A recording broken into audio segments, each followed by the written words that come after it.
خواران محترم، جو گفتگو آج ہماری ہے اس کا موضوع یقیناً آپ کے علم میں ہوگا کہ ماہ مبارک رمضان کے فضائل اور خود ماہ مبارک کے رمضان کے اعتبار سے جو پیغمبر کا خطبہ ہے اور ماہ مبارک رمضان کے فضائل کے اعتبار سے اس میں کیا کرنا ہے، اس کو کس طریقے سے گزارنا ہے، روزہ، ان ساری باتوں کو آج ہم ڈسکس کریں گے آج کی ہماری اس نشست کے اندر۔ اور ابتدا جو میں نے کی ہے مشہور و معروف آیت ہے، اور ہر ماہ مبارک رمضان کے اندر جہاں پر بھی آپ جاتے ہیں قرآن کریم کی اس آیت کو آپ ضرور سنتے ہیں۔ سورہ مبارک بقرہ قرآن مجید کا دوسرا سورہ ہے اور اس کی آیت نمبر 183 سے لے کر تقریباً 187 تک مختلف طریقوں سے پروردگار عالم نے اس موضوع کو ڈسکس کیا ہے کہ جو ماہ مبارک رمضان اور روزے کا موضوع ہے۔ آیت نمبر 183 کے اندر پروردگار عالم ارشاد فرماتا ہے، جس کی میں نے تلاوت بھی کی سرنامہ کلام کے اندر، کہ یا ایھا الذین آمنوا کتب علیکم الصیام کما کتب علی الذین من قبلکم لعلکم تتقون، کہ اے وہ لوگ کہ جو ایمان لے کر آئے، تم پر روزے لکھ دیے گئے، یعنی تم پر روزے واجب کر دیے گئے، کما کتب علی الذین من قبلکم، اور ایسا نہیں ہے کہ یہ صرف تم پر کیے گئے، پہلے والوں پر نہیں تھے، جس طریقے سے پہلے والے روزے رکھتے تھے اس طریقے سے تم بھی روزے رکھو۔ اور اس روزے کے ذریعے سے پروردگار عالم تمہاری ذات کے اندر کیا تبدیلی دیکھنا چاہتا ہے؟ خداوند متعال یہ تبدیلی دیکھنا چاہتا ہے کہ اس کے ذریعے سے تم متقی بن جاؤ، صاحبان تقوی شمار ہو، تقوی اختیار کرو، لعلکم تتقون، کہ شاید اس کے ذریعے سے تم متقی بن جاؤ۔ یعنی خود آیت کا اسلوب یہ بتاتا ہے کہ کچھ ہوں گے کہ جو ماہ مبارک رمضان کے مقصد کو پائیں گے، اور کچھ ہوں گے کہ جو ماہ مبارک رمضان کے مقصد کو نہیں پا پائیں گے، اور اسی انداز سے مخاطب کر کے پروردگار عالم نے ایڈریس کیا ہے قرآن کریم کے اندر۔ اب اس آیت کو ہی اگر ہم صرف حل کرنے کی کوشش کریں اور سمجھنے کی کوشش کریں تو آپ غور کیجئے کہ پروردگار عالم سب سے پہلے جو انداز تخاطب ہے پروردگار عالم کا، وہ اس طرح کا ہے کہ یا ایھا الذین آمنوا، اے ایمان والو۔ یہاں پر یا ایھا الناس نہیں کہا گیا،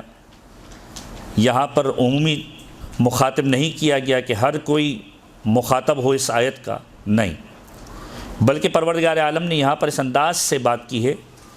کہ تم وہ ہو کہ جو صاحبان ایمان ہو، مومن ہو، یعنی ایک اسٹیٹس دے کر پروردگار عالم بات کر رہا ہے۔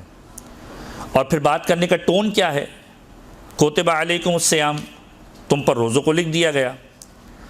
ایسا نہیں کہ تم پر یہ پہلی مرتبہ یہ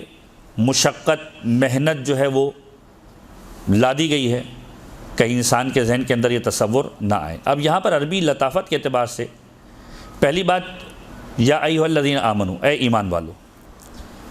آپ لوگ ماشاءاللہ خواہران ہیں، بہت ساری صاحبان اولاد ہوں گی۔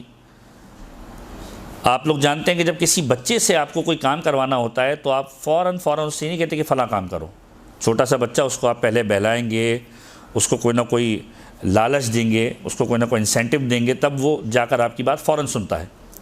پروردگار عالم یہاں پر انسانوں سے روزے جیسی عبادت کو کروانا چاہ رہا ہے، اگرچہ کہ وہ غنی عن العالمین ہے، تمام عالمین سے غنی ہے، اسے ہماری عبادت کی ضرورت نہیں ہے، ہماری نمازوں کی ضرورت نہیں ہے، ہمارے روزے کی ضرورت نہیں ہے،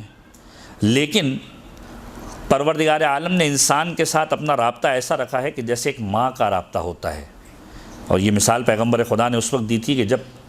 ختمی مرتبت سے کسی نے سوال کیا تھا کہ پروردگار کتنی محبت کرتا ہے انسان سے، تو اس وقت روایتوں کے جملے ہیں، ظاہر پورا واقعہ ہے کہ جس کے اندر پیغمبر موجود تھے، پیغمبر سے سوال کیا گیا۔ ایک جنگ کے بعد کچھ قیدی لائے گئے تھے، پیغمبر کے اصحاب موجود تھے، اور اصحاب پیغمبر کے اندر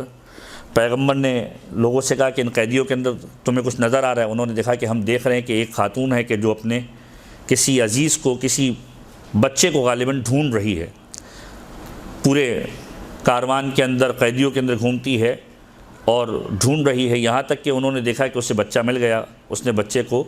کلیجے سے لگایا، پیار کیا۔ پیغمبر نے سوال کیا کہ یہ بتاؤ کہ آیا یہ عورت کہ جس کے ہاتھ میں اس کا بچہ ہے، اس کو کافی دیر کے بعد ملا ہے، اس سے بچھڑا ہوا تھا، جس کو یہ اتنا پیار کر رہی ہے، کیا یہ ممکن ہے کہ یہ عورت اپنے اس بچے کو آگ کے حوالے کر دے؟ تمام اصحاب نے کہا کہ یا رسول اللہ ایسا ممکن نہیں ہے۔ کس لیے؟ اس لیے کہ ماں کی ممتا کا تقاضا یہ ہے کہ اسے آنکھ کے حوالے نہیں کر سکتی۔ پیغمبر نے کہا کہ جب ماں کی ممتا کا تقاضا یہ ہے کہ اس کو آنکھ کے حوالے نہیں کر سکتی تو یاد رکھو پروردگار عالم 70 ماؤں سے زیادہ محبت کرنے والا ہے، تو کیسے ممکن ہے کہ وہ اپنے ایک بندے کو آتش جہنم کے حوالے کر دے؟ اور یہی چیزیں آپ نے کل شب جمعہ کے اندر دعائے کمیل کے اندر اس انداز سے سنی ہوں گی کہ جو امیر کائنات کی دعا ہے کہ جس کے ابتدائی حصے کے بعد جو درمیانہ حصہ ہے اس کے اندر مولا اس انداز سے پکارتے ہیں کہ پروردگار میں کیوں کر تجھ سے امید نہ لگاؤں جبکہ تو نے مجھے پناہ دی ہے، تو نے مجھے پالا ہے، پروردگار تو نے مجھے قربت بخشی، پروردگار تو میری آواز کو کیسے سنے گا کہ جب میں تجھے پکار رہا ہوں گا؟ ایسا کیسے ممکن ہے کہ مجھے بالوں سے جکڑ کر عذاب دیا جا رہا ہوگا جبکہ میں تجھ سے امید لگا کر بیٹھا ہوں گا؟ یہ ساری کی ساری باتیں اگر آپ رب دیں تو یہ پروردگار عالم کی رحمانیت رحمیت کا ایک تقاضا ہے کہ پروردگار عالم جہنم میں ڈالنے والا نہیں ہے۔ پھر پیغمبر نے کہا کہ پروردگار 70 ماؤں سے زیادہ محبت کرنے والا ہے، کیسے ممکن ہے کہ پروردگار اپنے بندے کو آتش جہنم کے حوالے کرے؟ لیکن اس کے بعد پیغمبر کی آنکھوں میں آنسو آئے اور کہا کہ اس کے باوجود کچھ ایسے بدبخت ہوں گے کہ جو آتش جہنم کے حوالے کر دیے جائیں گے۔ تو اب یہاں پر جو اہم ترین بات ہم آپ کی سماعتوں کی نظر کرنا چاہ رہے تھے وہ یہ تھا کہ پروردگار عالم نے جو انداز تخاطب اختیار کیا ہے وہ اس انداز سے اختیار کیا ہے کہ پہلے اس صنف کو کہ جس کو روزے کے اعتبار سے مخاطب کیا ہے اس انداز سے مخاطب کیا کہ تم ایمان والے ہو، تمہارا اسٹیٹس معمولی نہیں ہے، تم صاحبان ایمان ہو خدا کی بارگاہ میں۔ اور پھر فرمایا کتب علیکم الصیام، تم پر روزے لکھ دیے گئے۔ روزے کس نے لکھے ہیں؟ خدا نے لکھے ہیں، ہم سب کو معلوم ہے۔ یہاں پر جو کوتب کا صیغہ ہے یہ مجہول کا صیغہ ہے، ورنہ اگر معلوم کا صیغہ عربی لغت کے اعتبار سے ہوتا تو یہ ہونا چاہتا کتب اللہ علیکم الصیام، کہ خدا نے تم پر روزوں کو لکھ دیا، لیکن مجہول کا صیغہ ہے تو یہاں پر ترجمہ ہوگا کتب علیکم الصیام، تم پر روزے لکھ دیے گئے۔ کس نے لکھے؟ ہمیں معلوم ہے کہ خدا نے لکھے، لیکن یہاں پر خدا نے اس کے فاعل یعنی جو خود خدا ہے اس کا تذکرہ نہیں کیا۔ کہیں انسان کے ذہن میں مشقت کا سبب، کہیں انسان کے ذہن میں زحمت کا سبب اس انداز سے نہ ہے کہ میرے پروردگار نے مجھے زحمت میں ڈالا۔ کتب علیکم الصیام، تم پر روزے لکھے گئے، اور اس کے بعد جو اگلا جملہ ہے وہ اس کی زیادہ وضاحت کرتا ہے کہ دیکھو یہ عبادت ظاہری مشقت ہے، ظاہر سی بات ہے، صبح سے لے کر شام تک کے روزے، آج کل تقریباً 15 سے 16 گھنٹے یا 14 گھنٹے، بہت سارے لوگوں کو رمضان جو ہے وہ دسمبر، نومبر اور جنوری اور فروری میں پسند آتا ہے کیونکہ چھوٹے روزے ہوتے ہیں، لیکن آج کل کے روزے اور اس زمانے کے روزے بہت بڑے ہوا کرتے تھے۔ پہلے جو ہے وہ ابھی آگے کی آیتوں کے اندر ہم ڈسکس کریں گے کہ پہلے جو ہے وہ وقت بھی نہیں ملا کرتا تھا کہ انسان مغربین کے بعد سوتا تھا، جیسے ہی اٹھتا تھا اس کا روزہ اسٹارٹ ہو جایا کرتا تھا۔ پھر شریعت کے اندر اس انداز سے تبدیلی آئی جو قرآن نے بھی تذکرہ کیا کہ اس میں تمہیں ایک وقت دیا گیا ہے اور اب تم فجر سے لے کے مغرب تک تمہیں روزہ رکھنا ہے، یعنی امساک کرنا ہے، کھانے پینے سے بچنا ہے، اور ہر وہ چیز کہ جو روزہ توڑنے کا باعث ہے اس سے تمہیں پرہیز کرنا ہے۔ تو جب یہ کہا کہ کتب علیکم الصیام، تم پر روزوں کو لکھ دیا گیا، تو فوراً یہ کہا کہ دیکھو ایسا نہیں ہے کہ تمہیں زحمت دی گئی، تم سے پہلے والی قوموں نے بھی روزے رکھے ہیں۔ کتب علی الذین من قبلکم، جیسے پہلے والوں پر لکھے گئے تھے، لعلکم تتقون، اور اس کے ذریعے سے خدا تم میں کیا دیکھنا چاہتا ہے؟ اس کے ذریعے سے خدا یہ دیکھنا چاہتا ہے کہ تم صاحبان تقوی بنتے ہو یا نہیں بنتے، کہ شاید اس کے ذریعے سے تم تقوی اختیار کرو۔ اور یہ جو تقوی ہے یہ وہ چیز ہے کہ جو ایک بیسک نقطہ ہے اس ماہ مبارک کے اندر تمام مؤمنین کے لیے، کہ اگر اپنے آپ کو کوئی جج کرنا چاہتا ہے کہ اس ماہ مبارک کے اندر آیا کامیاب رہا یا ناکام رہا، تو پھر ماہ مبارک رمضان کے بعد اپنے کردار کے اندر یہ تبدیلی دیکھے کہ آیا میں پہلے سے بہتر ہوا یا پہلے سے میری عادات، اطوار، میرے افکار، میرے اعمال برے ہو گئے۔ اگر کانسٹنٹ پہلے جیسا رہا یا پہلے سے برے ہو گئے، اس کا مطلب یہ ہے کہ میری ذات میں اس رمضان سے کوئی تبدیلی نہیں آئی۔ اور اگر بہتر ہو گیا، مثلا فرض کیجئے پہلے رمضان سے پہلے نماز شب نہیں پڑھتا تھا، اب نماز شب کا عادی ہو گیا۔ رمضان سے پہلے قرآن کریم کو زیادہ نہیں پڑھا کرتا تھا، اب زیادہ پڑھتا ہوں، یہ اچھی تبدیلی آ گئی۔ رمضان سے پہلے نمازوں کے اوقات کے اندر وقت کی پابندی نہیں کیا کرتا تھا، اب وقت کی پابندی کرنے لگا، تو یہ بہتری ہے۔ یہ گویا اس بات کا انڈیکیشن ہے، مثبت تبدیلی، پازیٹیو تبدیلی اس بات کا انڈیکیشن ہے کہ انسان تقوی کی منازل کو طے کر رہا ہے اور خدا کی بارگاہ میں گویا کامیابی کی طرف جا رہا ہے۔ اب اگلی آیت، آیت نمبر 184 کہ کہا گیا تم پر روزے لکھ دیے گئے جس طریقے سے تم سے پہلے والوں نے روزے رکھے، اور اس روزے کے ذریعے خدا چاہتا ہے کہ تم با تقوی بن جاؤ، صاحبان تقوی میں تمہارا شمار ہو، متقی بن جاؤ۔ تقوی دنیا کے اندر بھی نجات کا باعث ہے، آخرت کے اندر بھی نجات کا باعث ہے۔ خداوند متعال اس لیے اس چیز کو مومنین کی زندگی کے اندر دیکھنا چاہتا ہے۔ قرآن کریم کے اندر ہی پروردگار عالم ارشاد فرماتا ہے وَمَن یتق اللہ یجعل لہ مخرجا، کہ جو پروردگار عالم سے تقوی اختیار کرتا ہے، متقی ہوتا ہے، خدا سے خوف کرتا ہے، یجعل لہ مخرجا، پروردگار عالم اس کے لیے ایگزٹ کے راستے نکالا کرتا ہے۔ یعنی انسان متقی بن جائے، اس کے بعد مطمئن ہو جائے، اگر کوئی مصیبت آتی بھی ہے تو پروردگار عالم اس کے لیے نجات کے راستے نکالنے والا ہے دنیا کے اندر،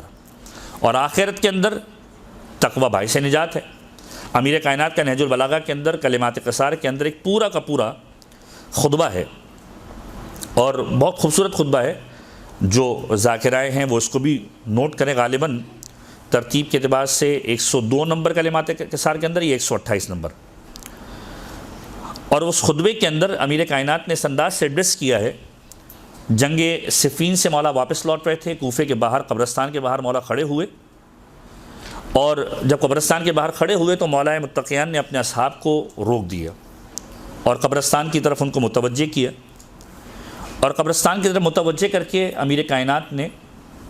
قبروں کو مخاطب کیا، اور قبروں کو مخاطب کر کے اس انداز سے پکارا کہ یا اہل الدیار الموحشہ والمحال المغفرہ، یا اہل التربت و یا اہل الغربت و یا اہل الوحدت، کہ اے وحشت زدہ گھروں میں رہنے والوں، یا اہل الدیار الموحشہ، وحشت زدہ گھروں میں رہنے والوں، یا اہل التربت، اے مٹی کے اندر رہنے والوں، یا اہل الغربت، اے غربت میں رہنے والوں، و یا اہل الوحدت، اے اکیلے رہنے والوں۔ قبر کے اندر کوئی انسان کے ساتھ نہیں جائے گا، کوئی فیملی اکوموڈیشن نہیں ہوتی وہاں پر۔ اے اکیلے رہنے والوں، انتم لنا فرتن سابق، تم ہم سے پہلے اس دنیا سے چلے گئے، سبقت کر کے چلے گئے۔ ونحن لکم تبع لاحق، ہم تمہارے بعد تمہاری اتباع کرتے ہوئے تمہارے پیچھے آنے والے ہیں۔ ہر ایک کی باری ہے، آج ایک دنیا سے رخصت ہو رہا ہے، کل کوئی دوسرا دنیا سے رخصت ہوگا۔ جب احمد مرسل نہ رہے کون رہے گا؟ کوئی نہیں رہنے والا، ہر ایک نے جانا ہے۔ پروردگار عالم ہر ایک کو بلائے۔ دعا یہ ہونی چاہیے انسان کی اس دور غیبت کے اندر کہ پروردگار عالم با ایمان اپنی بارگاہ کے اندر بلائے، ایمان کے ساتھ اپنی بارگاہ کے اندر بلائے۔ تو کہا تم ہم سے پہلے چلے گئے، ہم تمہارے بعد تمہاری اتباع کرتے ہوئے تمہارے پیچھے پیچھے آنے والے ہیں۔ اور پھر مولا متقیان نے 3 باتوں کا تذکرہ کیا۔ اب یہاں پر ظاہر سی بات ہے کہ بہت ساری لوگ سیکھتے بھی ہیں، چیزیں بھی ہیں، کہ انسان اپنی زندگی کے اندر 3 چیزوں کے لیے ایفرٹ کرتا ہے۔ اگر آپ کسی انسان سے پوچھیں کہ اس کی زندگی کا ہدف کیا ہے، ظاہری زندگی کے اعتبار سے، اور ابھی اخروی زندگی کی ہم بات نہیں کر رہے، ظاہری زندگی کے اعتبار سے انسان اپنی پوری زندگی کے اندر 3 چیزوں کے لیے ایفرٹس کرتا ہے۔ 3 چیزیں کیا ہیں؟ سب سے پہلی چیز جو اس کی زندگی کا محور اور مقصد ہوتی ہے وہ یہ ہوتی ہے کہ ایک گھر بن جائے۔ نو ڈاؤٹ، ایک گھر اگر کسی کے پاس ہے، چھت اگر کسی کے پاس ہے تو انسان بہت زیادہ سکون میں آتا ہے۔ روایتوں کے اندر ہے کہ کشادہ گھر اگر کسی کے پاس، ایک بہترین اور کشادہ گھر کسی کے پاس ہے تو یہ پروردگار عالم کی بہت بڑی نعمت ہے۔ تو پہلی چیز انسان جو سوچتا ہے وہ ہوتا ہے کشادہ گھر۔ دوسری چیز جس کے لیے انسان کوشش کرتا ہے، ایک بہترین زوجہ اور ایک بہترین فیملی لائف، اولاد ہو، عیال ہوں، گھر والے ہوں، اس کے لیے انسان ایفرٹ کرتا ہے کہ بہترین جگہ پر ازدواج کرے، اس کی اولاد ہو، پروردگار عالم صاحب اولاد کرے، ایک اچھا گھرانہ ہو اس کا۔ تیسری چیز جو ایفرٹ کرتا ہے وہ یہ کرتا ہے کہ اپنے آپ کو معاشی طور پر اتنا مستحکم کرے کہ اس کے پاس اتنی جائیداد، اتنا مال ہو کہ اگر فرض کیجئے وہ موجود نہ ہو تو اس کے اہل و عیال کو پریشانی نہ ہو۔ یہ 3 چیزیں انسان جو ہے وہ اپنی زندگی کے اندر کیٹر کرنے کی کوشش کرتا ہے اور ان 3 چیزوں پر فوکس کرتا ہے۔ اس کے علاوہ بظاہر ظاہری زندگی کے اعتبار سے انسان کا کوئی اہداف یا ہدف نظر نہیں آتا کہ ایک گھر ہو، ایک فیملی ہو اور اتنا مال ہو، اتنا پیسہ ہو کہ گھر والے سکون سے زندگی گزار سکے۔ یہ ظاہری اعتبار سے ہم بات کر رہے ہیں۔ مولانا نے ان تینوں چیزوں کو ایڈریس کیا اس خطبے کے اندر۔ فرمایا اما الدور فقط سکنت، جو گھر تمہارے تھے اب ان کے اندر کوئی اور رہ رہا ہے۔ یعنی انسان نے جس گھر کو پوری زندگی کی محنت کے بعد بنایا اب اس کے اندر کوئی اور مکین ہے۔ وَأَمَّا الْأَزْوَاجُ فَقَطْ نُكِحَتْ، اور وہ جو تمہاری ازواج تھیں اب وہ کسی اور کی منکوحہ ہیں، تمہارے بعد انہوں نے کسی اور سے نکاح کر لیا۔ وَأَمَّا الْأَمْوَالُ فَقَطْ قُسِّمَتْ، اور جو مال تم نے جمع کیا تھا وہ تمہارے بعد ترکے کے نام پر، وراثت کے نام پر اور جھگڑے کے نام پر، تقسیم کے نام پر تقسیم ہو گیا۔ یہ تینوں چیزیں تقسیم ہو گئی، یعنی انسان نے جن تین چیزوں کے لیے اپنی زندگی کو گزارا وہ تینوں کی تینوں چیزیں اس کے جانے کے بعد، اس دنیا سے رخصت ہونے کے بعد کسی اور کی ہو گئی۔ نہ گھر بچا، نہ مال بچا، نہ اولاد نے باقی چیزوں کو چھوڑا۔ یہ ساری چیزیں اب تمہاری نہیں رہی۔ مولا کائنات نے اس انداز سے مخاطب کیا، اما الدور فقط سکنت واما الاموال فقط قسمت واما الازواج فقط نکحت۔ پھر فرمایا ھذا ما خبر عندنا، یہ تو ہمارے یہاں کی خبر ہے کہ ہمارے یہاں کیا ہوا تمہارے جانے کے بعد۔ فما خبر عندکم، تمہارے یہاں کی کیا خبر ہے؟ اور پھر اپنے اصحاب کو مخاطب کر کے کہا کہ اذا اذن لهم فی الکلام، اگر انہیں بات کرنے کی اجازت دے دی جائے ان قبر والوں کو تو یہ کیا کہیں گے؟ قولوا ان خیر الزاد التقوی، اے مولا اگر کوئی بہترین چیز ہم لا سکتے ہیں آخرت کے لیے تو وہ تقوی الہی ہے۔ تو دنیا کے اندر بھی تقوی باعث نجات ہے اور آخرت کے اندر بھی تقوی باعث نجات ہے۔ یہ ماہ مبارک رمضان کی آیت سے ایک استنباط آپ کر سکتے ہیں کہ لعلکم تتقون، پروردگار عالم تقوی کیوں ہمارے لیے چاہتا ہے کہ ہم اس سے منتخب کریں، با تقوی ہو جائیں، کہ دنیا کے اندر بھی باعث تقوی نجات جو ہے وہ باعث نجات ہے تقوی، اور آخرت میں باعث نجات ہے تقوی۔ اس کے بعد آیت نمبر 185 اسی ماہ مبارک رمضان کے اعتبار سے آگے بڑھ کر پروردگار عالم ارشاد فرماتا ہے ایام معدودات، یہ روزے جو ہیں ایسا نہیں کہ پورے سال کے ہیں، چند گنتی کے دن ہیں، 30 دن، اور پھر اس میں ریلیکسیشن بتائی، فمن کان منکم مریضا، اگر تم میں سے کوئی مریض ہو، کسی مرض میں مبتلا ہو، او علی سفر، یا اگر کوئی مسافرت کے عالم میں ہو، فعدۃ من ایام اخر، تو یہ جتنے گنے چنے روز تم سے چھوٹ گئے مرض کی وجہ سے یا سفر کی وجہ سے، اس کو تم دوسرے دنوں کے اندر مکمل کرو گے، یعنی اس کی قضا کی جائے گی۔ وعلی الذین یطیقونہ فدیۃ طعام مسکین، اور وہ کہ جو روزہ رکھنے میں مشقت محسوس کریں وہ فدیہ دیں، اور فدیہ کیا ہے؟ ایک مسکین کو کھانا کھلانا۔ اب یہ شرعی مسائل کا ایک پہلو آ جائے گا، یہاں پر ہم توضیح المسائل کی کلاس چونکہ نہیں لے رہے، لہٰذا شرعی مسائل جو ہے وہ آپ انشاءاللہ جو دوسرے دروس ہوں گے اس میں ڈسکس کیجئے گا دیگر علماء کے ساتھ، کہ کون کون سے مریض ہیں کہ جو روزہ رکھ سکتے ہیں، کون کون سے مریض ہیں کہ جو روزہ نہیں رکھ سکتے، اور اس میں شریعت کا پیمانہ کیا ہے، مراجع کے فتاویٰ کیا ہیں۔ اکثر مراجع یہ کہتے ہیں کہ مرض کے اعتبار سے خود انسان مشخص کرے گا کہ آیا وہ کس مرض کے کس لیول کے اوپر ہے کہ آیا روزہ رکھ سکتا ہے یا روزہ نہیں رکھ سکتا، یہ انسان کے اوپر ہے۔ بعض اوقات ڈاکٹرز منع کر دیا کرتے ہیں، لیکن اس کے باوجود مراجع کہتے ہیں کہ اگر فرض کیجیے ڈاکٹر آپ کو کہتا ہے کہ آپ روزہ نہ رکھیں، لیکن اگر آپ محسوس کرتے ہیں کہ آپ روزہ رکھ سکتے ہیں تو آپ روزہ رکھیں گے، لیکن اگر آپ روزہ نہیں رکھ سکتے، ڈاکٹر بھلے کہہ رہا ہے کہ بھائی رکھ لو مسئلہ نہیں، لیکن آپ کو اندازہ ہے کہ آپ روزہ نہیں رکھ سکتے، حرج میں آ جائیں گے، مشقت کے اندر آ جائیں گے، تو پھر آپ روزہ نہیں رکھیں گے، اور پھر جب اس قابل ہو جائیں گے کہ روزہ رکھنے کے قابل ہو جائیں گے تو پھر آپ اس کی قضا کریں گے۔ یہ تو عمومی مسئلہ تقریباً تمام مراجع کا متفق علیہ ہے۔ تو ارشاد ہو رہا ہے وعلی الذین یطیقونہ فدیۃ طعام مسکین، اگر کوئی ایسا ہے کہ جو مشقت رکھتا ہو، روزہ رکھنے میں محسوس کرتا ہو، مشقت محسوس کرتا ہو، تو پھر وہ فدیہ دے گا۔ جیسے کہ بزرگ افراد جو فرض کیجیے 70-80 کراس کر چکے ہیں، اور اب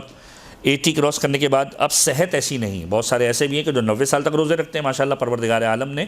انہیں صحت دی ہے، جنہوں نے خالص چکی کا آٹا کھایا ہوا ہے، جنہوں نے پرانا زمانہ دیکھا ہوا ہے، وہ ماشاءاللہ سے ابھی تک صحت یاب ہیں۔ پرانے لوگ ایسے ہیں کہ جو آج بھی صحت یاب ہے، روزہ رکھتے ہیں ماشاءاللہ، اور پورا روزہ گزار لیتے ہیں۔ لیکن کچھ ایسے بھی ہیں کہ جو 55 سال 60 سال 70 سال 75 سال اس لیول پر پہنچ جاتے ہیں بیماری کی وجہ سے یا صحت کی وجہ سے کہ روزہ نہیں رکھ پاتے۔ تو ایسے افراد کے لیے پھر قرآن نے وہی فارمولہ بتایا کہ وہ بعد میں اگر صحتیاب ہو جائیں تو روزہ رکھیں گے، اور اس کے بدلے میں کہ جو روزہ نہیں رکھ پا رہے، مشقت محسوس کر رہے ہیں، فدیہ دیں گے۔ پھر فرمایا فمن تطوع خیرا فہو خیر لہ، پس جو اپنی خوشی سے کوئی نیکی کرے تو اس کے لیے بہتر ہے۔ وَأَن تَصُومُوا خَيْرٌ لَكُمْ إِن كُنتُمْ تَعْلَمُونَ، اور اگر تم سمجھو تو روزہ رکھنا تمہارے لیے بہتر ہے۔ اب یہاں پر مختلف چیزیں آپ ڈسکس کر سکتے ہیں کہ یہ روزہ میڈیکل سائنس کے اعتبار سے کتنا فائدہ مند ہے، یہ روزہ خود انسان کی صحت کے اعتبار سے کتنا فائدہ مند ہے، یہ روزہ اسلامی نقطہ نگاہ سے باتقویٰ ہونے کے اعتبار سے، اپنے شکم کو حرام سے بچانے، اپنے شکم کو حلال میں سے بھی وہ چیزیں جو بعض اوقات اس کے شکم کے لیے سبب بن جاتی ہیں کسی برائی کا، کسی پریشانی کا، کتنا زیادہ بہتر ہے انسان کے لیے، ان ساری چیزوں کو آپ ڈسکس کر سکتے ہیں۔ خدا کہتا ہے تم سمجھو تو تمہیں معلوم چل جائے گا کہ روزہ رکھنا تمہارے لیے کتنا بہتر ہے۔ اس کے بعد آیت نمبر 185 کے اندر پروردگار عالم اب ماہ مبارک رمضان کے اعتبار سے بات کر رہے ہیں کہ شہر رمضان الذی انزل فیہ القرآن،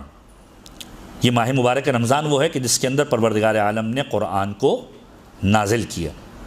ھدی للناس وبینات من الھدی والفرقان، جو ہدایت ہے لوگوں کے لیے اور اس میں واضح ترین دلیلیں ہیں، اور ایسی دلیلیں کہ جو حق و باطل کے درمیان امتیاز اور فرق ڈالنے والی ہیں۔ فمن شہد منکم الشہر فلیصمہ، پس جو اس مہینے کو پالے تو اس مہینے کے اندر روزہ رکھے۔ اور پھر دوبارہ تکرار کی، ومن کان مریضا او علی سفر فعدۃ من ایام اخر، پس اگر کوئی مریض ہے، کوئی سفر کی حالت میں ہے، تو پھر ایسی صورت کے اندر وہ اس کی قضا کرے گا دوسرے ایام کے اندر۔ اور پھر فرمایا یرید اللہ بکم الیسر ولا یرید بکم العسر، پروردگار تمہیں مشقت میں نہیں ڈالنا چاہتا بلکہ پروردگار تمہارے لیے آسانی چاہتا ہے، وہ چاہتا ہے کہ تم مقدار پوری کرو۔ مثلا 30 روزے ہیں، 20 روزے آپ نے رکھ لیے، 10 دن سفر کر لیا، جیسے آج کل ہوتا ہے اکثر کہ لوگ جو ہے وہ ماہ مبارک رمضان کے آخری ایام کے اندر کربلا معلیٰ چلے جاتے ہیں۔ اب شرعی مسئلہ کیا ہے وہ انسان اپنے اپنے مرضی کے اعتبار سے دیکھ لیں کہ بعض مراجع کہتے ہیں کہ ماہ مبارک رمضان کو نہ چھوڑا جائے، اور بعض کہتے ہیں کہ بھی اگر نصف رمضان گزر چکا ہے تو اس کے بعد آپ سفر کر سکتے ہیں، لیکن سفر معصیت کا نہ ہو۔ سفر زیارت کے لیے تو بہرحال علماء اجازت دیتے ہیں۔ تو سفر زیارت کے لیے فرض کیجئے انسان 20 روزہ رکھنے کے بعد چلا گیا، شب قدر خاص تاکید ہے کربلا معلیٰ کے اندر کرے۔ شب قدر کے اعتبار سے روایتیں ملتی ہیں کہ جو شخص امام حسین کے حرم کے اندر موجود ہوتا ہے، پروردگار عالم اس کے گناہوں کی مغفرت کر دیا کرتا ہے، اور یہ سعادت ہے کہ انسان شب قدر امام حسین کے حرم کے اندر کرے۔ تو بہت سارے لوگ جاتے ہیں، یہ مثال کے طور پر ہم عرض کر رہے ہیں کہ 20 روزے رکھ لیے، اب 10 روزے سفر کے اندر چلے گئے، وہاں پر پہنچے 23ویں شب قدر بھی کر لی، اور اس کے بعد پھر فرض کیجئے 10 دن کا اسٹے کیا، عید کربلا میں کی، باقی زیارتیں کر کے آ گئے، اب 10 روزے چلے گئے۔ اب کتنے روزے اتارنے؟ وہاں پر ڈیٹ چینج تھی، یہ تھا وہ تھا، نہیں، آپ نے مقدار پوری کرنی ہے، جو قرآن کا اسلوب بھی ہے، قرآن کا طریقہ ہے کہ جتنے روزے آپ کے سفر کے اندر چھوٹ گئے اتنے روزوں کی تعداد کو آپ کو مکمل کرنا ہے۔ تو یرید اللہ بکم الیسر، پروردگار تمہارے لیے آسانی چاہتا ہے، ولا یرید بکم العسر، پروردگار تمہیں پریشان یا مشقت میں ڈالنا نہیں چاہتا۔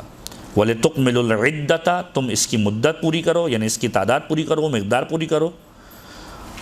وَلِتُكَبِّرُوا اللَّهَ عَلَى مَا هَدَاكُمْ وَلَعَلَّكُمْ تَشْكُرُونَ، اور اللہ نے تمہیں جس ہدایت سے نوازا ہے اس پر اللہ کی عظمت اور کبریائی کا اظہار کرو کہ شاید تم شکر گزار بن جاؤ، پروردگار عالم کے شکر گزار بندوں میں تمہارا شمار ہو۔ اب یہ تو قرآن کریم کی وہ آیتیں کہ جو ماہ مبارک رمضان کے اعتبار سے آپ کے سامنے بیان کی گئی، اور ایک آدھ دو آیت کے فاصلے کے بعد دوبارہ 187 کے اندر پروردگار عالم نے اس ماہ مبارک رمضان کا اسلوب بتایا ہے کہ اس کے اندر تم کیا کیا کر سکتے ہو۔ تم جو ہے فرض کیجئے ماہ مبارک رمضان کی رات کے اندر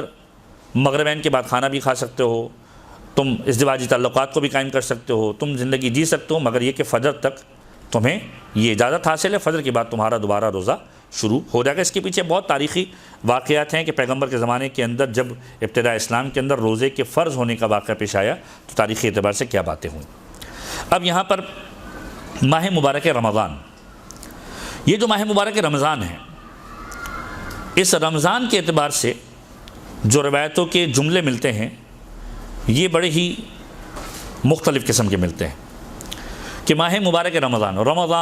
رمضان جو مادہ ہے وہ ہے رمضا، رے میم اور ضاد۔ بعض لغتوں کے اندر اس کا جو معنی کیا گیا ہے وہ رمضا ہے کسی چیز کو جلانے کے معنی کے اندر، کسی چیز کو جلانے کے معنی کے اندر لفظ جو یوز ہوتا ہے عربی کے اندر، ایک اور لفظ یوز ہوتا ہے حرقہ، احرقہ یا حرقہ، ہے را اور قاف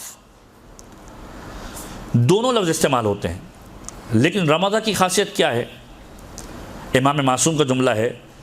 صادق آل محمد امام جعفر صادق علیہ الصلوۃ والسلام،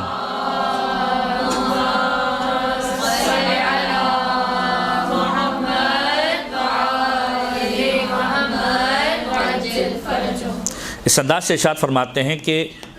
انما سمی رمضان و رمضانن،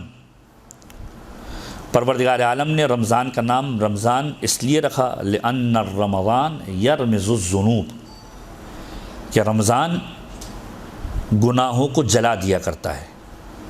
وجہ کیا ہے؟ یہ نہیں کہا کہ احرق الذنوب،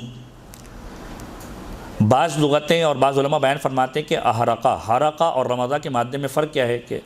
جو چیز جلائی جائے اگر اس کی کچھ باقیات باقی بچ جائیں تو اس کے لیے عرب کے اندر لوگ استعمال کرتے ہیں لفظ حرقہ، کوئی ایسی چیز کہ جس کے جلانے کے بعد اس کے اثرات اور ذرات باقی بھی نہ رہیں، ایسی چیز کے لیے لفظ یوز ہوتا ہے رمضہ۔ فرمایا کہ جب انسان روزہ رکھتا ہے، ماہ مبارک رمضان کے اندر داخل ہوتا ہے، لأن الرمضان یرمز الذنوب، یہ رمضان انسان کے وجود سے گناہوں کو ایسے ختم کر دیا کرتا ہے کہ اس کے وجود کے اندر گناہ کا کوئی اثر باقی نہیں رہتا۔ انما سمی رمضان رمضانا لأن الرمضان یرمز الذنوب۔ اور پھر خود یہ جو نام رمضان، اس کے حوالے سے کم و بیش 5 روایتیں معصومین کی موجود ہیں کہ جب رمضان کا تذکرہ آئے تو صرف رمضان نہ کہو بلکہ کہو شہر و رمضان، رمضان کا مہینہ۔ ہمارے یہاں ناموں کے مہینوں کے ناموں سے بھی رکھ دیے جاتے ہیں، بہت ساروں کے نام، لوگوں کے نام رجب ہوتے ہیں، بہت ساروں کے نام شعبان ہوتے ہیں، بہت ساروں کے نام رمضان بھی ہوتے ہیں، الگ الگ لوگوں کی الگ الگ انسپریشنز ہیں۔ تو معصوم کی روایت کے اندر جملہ ملتا ہے، مولا متقیان کا جملہ، اس انداز سے ارشاد فرماتے ہیں کہ لا تقولوا رمضان، رمضان نہ کہو، ولیکن قولوا شہر رمضان، بلکہ کہو شہر رمضان، رمضان کا مہینہ۔ فإنکم لا تدرون ما رمضان، مولا کہتے ہیں تمہیں معلوم ہی نہیں کہ رمضان کیا ہے، تمہیں معلوم ہی نہیں ہے۔ چھٹے امام اس انداز سے ارشاد فرماتے ہیں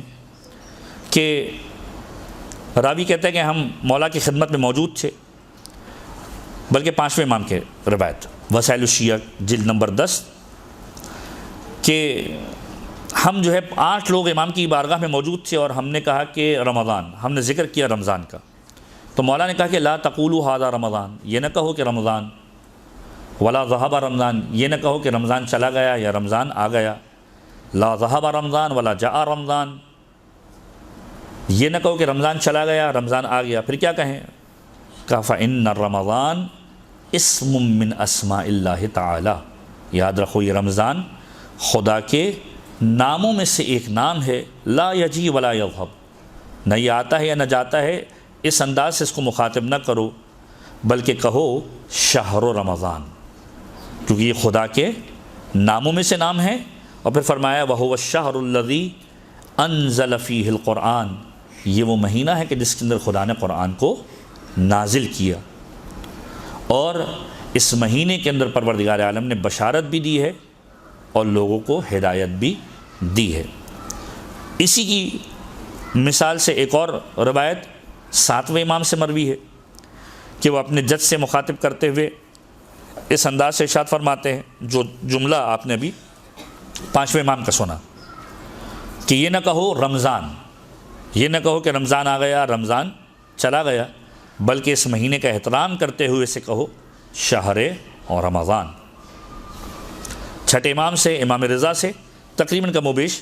اسی طریقے سے یہ روایتیں ملتی ہیں کہ امام فرماتے ہیں کہ یہ نہ کہو کہ رمضان آ گیا رمضان چلا گیا، بلکہ اس کی عزت و احترام کے اندر اس کو مخاطب کرو اور کہو کہ یہ شہر اور رمضان آ گیا۔ اب ماہ مبارک رمضان کے اعتبار سے ایک بہت ہی مشہور و معروف خطبہ ختمی مرتبہ احمد مجتبیٰ محمد مصطفیٰ صلی اللہ علیہ وآلہ وسلم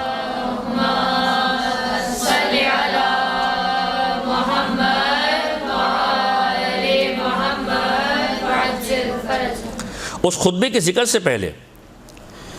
ایک اور چیز جو آپ سے ڈسکس کر لی جائے کہ ماہ مبارک رمضان کے اعتبار سے ایک خاص وجہ کہ پروردگار عالم نے 30 دن روزے کو کیوں واجب کیا، ایک مہینہ پورا، اس کے پیچھے جو روایت ملتی ہے اس روایت کا تذکرہ آپ کے سامنے کر دیا جائے۔ بہار الانوار کے اندر، علل الشرائع کے اندر، اعمال سلوک کے اندر یہ روایت موجود ہے، اور سورہ بقرہ کی آیت نمبر 183 اور 184 جس کو ہم نے بھی تلاوت کیا، اس کے ذیل کے اندر یہ روایت موجود ہے، علل الشرائع کے اندر بھی، بہار الانوار اور اعمال سلوک کے اندر، کہ راوی کہتا ہے کہ میں نے اپنے آقا مولا حسن سے سنا، انہوں نے اپنے بابا علی بن ابی طالب سے، کہ مولا متقیان نے ارشاد فرمایا کہ ایک شخص جو یہودیوں میں سے تھا پیغمبر خدا کی خدمت میں حاضر ہوا اور پیغمبر سے اپنی جانکاری کے لیے، معلومات کے لیے مسائل کا سوال کرنا شروع کیا، اور جب پیغمبر سے سوال کرتے کرتے اس مقام پر پہنچا کہ پیغمبر سے سوال کیا کہ ایک مرتبہ پیغمبر سے کہا کہ لِأَيِّ شَيْءٍ فَرَضَ اللَّهُ عَزَّ وَجَلَّ الصَّوْمَ عَلَىٰ أُمَّتِكَ بِالنَّهَارِ 30 يَوْمًا، کہ تمہارے پروردگار عالم نے کس شے کے سبب فرض کر دیا تمہاری امت پر 30 دن تک روزے رکھنا، حالانکہ یہ دیگر قوموں پر 30 روزے کے اعتبار سے پابندی نہیں تھی، روزے رکھے جاتے تھے لیکن 30 روز کی پابندی نہیں تھی۔ فقال النبی صلی اللہ علیہ وآلہ وسلم، تو پیغمبر خدا نے ارشاد فرمایا اس شخص کو مخاطب کر کے، ان آدم لما اکل من الشجرۃ بقی فی بطنہ 30 یوما، جب حضرت آدم سے ترک اولا سرزد ہوا اور اس درخت کے ایک کھیلے پھل کو جب انہوں نے کھایا جو شجرہ ممنوعہ تھا، شجرہ ممنوعہ سے جو پھل کھایا، اس پھل کا اثر حضرت آدم کے بطن پیٹ کے اندر 30 دن تک رہا، تو پس پروردگار عالم نے آدم کی ذریت کے اندر 30 دن تک روزے رکھ دیے کہ 30 دن تک بھوک و پیاس کے ذریعے رہے، تاکہ وہ پروردگار عالم کی بارگاہ میں سرخرو ہو سکیں۔ اور پھر فرمایا کہ پروردگار عالم کی ذریت میں بھوک و پیاس کو رکھ دیا، ففرض اللہ علی ذریتہ 30 یوما الجوع والعطش، بھوک و پیاس کو رکھ دیا۔ والذین یأکلونہ تفضل من اللہ عز وجل، یہ جو کھاتے ہیں رمضان کے اندر یہ پروردگار عالم کی طرف سے ایک تفضل ہے، ایک تحفہ ہے، ورنہ شاید اس کی بھی اجازت نہ ہوتی۔ وَكَذَلِكَ كَانَ عَلَىٰ آدم، اور پھر اس فرمایا کہ یہی چیز آدم سے ہماری امت تک آئی، اور پھر پیغمبر نے آیت کو ارشاد فرمایا کتب علیکم الصیام کما کتب علی الذین من قبلکم لعلکم تتقون ایاما معدودات، کہ گنے چنے دن ہیں 30 دن، اس کی مقدار کو پورا کرنا ہے۔ قال الیہودی، اس یہودی نے پیغمبر کو مخاطب کر کے کہا، یا امیر کائنات پورا واقعہ کوٹ کر رہے ہیں، کہ صدقت یا محمد، اے محمد تم نے سچ کہا، میں نے اپنی کتابوں کے اندر بھی یہی پڑھا ہے۔ اور پھر فرمایا یا محمد فما جزاء من صامہا، اے محمد یہ بتاؤ کہ اس شخص کی جزا کیا ہے جو اس مہینے کے اندر روزہ رکھے گا۔ فقال النبی صلی اللہ علیہ وآلہ وسلم، تو پیغمبر خدا نے ارشاد فرمایا کہ ما من مؤمن یصوم شہر رمضان، کہ کوئی مومن کہ جو شہر رمضان کے اندر روزہ رکھے گا احتساباً، اپنا محاسبہ کرتے ہوئے خدا کی خوشنودی کے لیے، پروردگار عالم اس سے 7 خصلتیں عطا کرے گا۔ وہ 7 خصلتیں کیا ہیں؟ اس کے اندر پیدا کرے گا، اسے عطا کرے گا۔ اولھا یذوب الحرام من جسدہ، جتنا بھی حرام اس کے بدن کے اندر جا چکا ہوگا پروردگار عالم اس کے جسم سے اس حرام کو ختم کر دے گا۔ یعنی روزے کا ایک سبب جہاں عبادت پروردگار بھی ہے، وہاں پر اس کا ایک الٹیمیٹ فائدہ جو ختمی مرتبت نے بتلایا وہ یہ ہے کہ پروردگار عالم اس کے بدن سے حرام جو اس کے بدن میں آ چکا ہے اس کے جسم سے اس کو جدا کر دیا۔ والثانیۃ، اور دوسری خصلت جو پروردگار عالم اسے عطا کرے گا، یقرب من رحمت اللہ، اسے رحمت خدا کے قریب کر دے گا۔ یعنی ماہ مبارک رمضان کے اندر انسان خود رحمت خدا کے قریب ہو جاتا ہے۔ والثالثۃ یکون قد کفر خطیئتہ ابی آدم، کہ یہ جو روزہ وہ رکھے گا ماہ مبارک رمضان کے اندر، یہ کفارہ قرار ہوگا اس کے بابا آدم کی خطا کا. یعنی روزہ آپ رکھ رہے ہیں اور پروردگار عالم اس کو اس انداز سے اپنی بارگاہ کے اندر لے رہا ہے کہ گویا اس خطا کا کفارہ ہے جو حضرت آدم سے سرزد ہوئی. والرابعہ یہون اللہ علیہ سکرات الموت، کہ اس روزے کے سبب سے پروردگار عالم موت کے وقت کی سختی کو، سکرات کے وقت کی سختی کو، اذیت کو اس سے دور کر دے گا. یعنی اگر کوئی چاہتا ہے کہ موت کے وقت اس کے لیے آسانی پیدا ہو جائے تو ماہ مبارک رمضان کے اندر روزہ رکھے. پھر فرمایا کہ یہ ظاہری بھوک و پیاس جو انسان کی ہے، روزہ رکھ رہا ہے، 15 گھنٹے کا روزہ، 14 گھنٹے کا روزہ، گرمی ہے، گرمیوں کے روزے، یہ جو روزہ انسان رکھ رہا ہے، جو 5ویں خصوصیت پروردگار عالم دینے والا ہے وہ کیا ہے؟ امان من الجوع والعطش یوم القیامہ، کہ یہ جو بھوک و پیاس ابھی محسوس کر رہا ہے، روز قیامت پروردگار عالم اسے بھوک و پیاس سے امان دے دے گا. یعنی آج 15 گھنٹے کی بھوک و پیاس سے اس کو پروردگار عالم کی بارگاہ میں وہ بھوک و پیاس سے بچ رہا ہے. روز قیامت ایک دن جو طولانی ہوگا، روایتیں کہتی ہیں 50,000 سال کا ایک دن ہوگا. نہ جانے انسان کی کیا کیفیت ہوگی، کس کونے کے اندر پڑا ہوا ہوگا. پروردگار عالم اس دن بھوک و پیاس سے اسے نجات دے گا کہ اگر کوئی ماہ مبارک رمضان کے اندر روزہ رکھتا ہو. پھر فرمایا والسادسہ، جو چھٹی خصلت پروردگار عالم دے گا، یعطیہ اللہ براءۃ من النار، پروردگار عالم اس سے عطا کرے گا آتش جہنم سے آزادی، آتش جہنم سے آزادی عطا کرے گا. پھر فرمایا والسابعہ، اور جو 7ویں خصلت پروردگار عالم اسے عنایت کرے گا وہ یہ کہ پروردگار عالم یطعمہ اللہ من طیبات الجنہ یا من طیبات الجنہ، جنت کی پاکیزہ ترین غذائیں اسے عطا کرے گا. یعنی دنیا کے اندر وہ بھوک و پیاس کر کے بہترین چیزوں کو چھوڑ رہا ہے، روزے کی حالت کے اندر فرض کیجئے بہترین بریانی، بہترین تکے، جو بھی مطلب آپ الا ماشاء اللہ چیزوں کو آپ تصور کرتے جائیں، ان ساری چیزوں سے وہ بچ رہا ہے. پروردگار عالم جنت میں اسے پاکیزہ ترین غذا عنایت کرنے والا ہے. پھر دوسری روایت کہ جو علت ماہ مبارک رمضان کے روزے کے اعتبار سے کہ روزہ کیوں واجب کیا گیا، کہ معصوم فرماتے ہیں، اور یہ روایت ہے امام عسکری سے،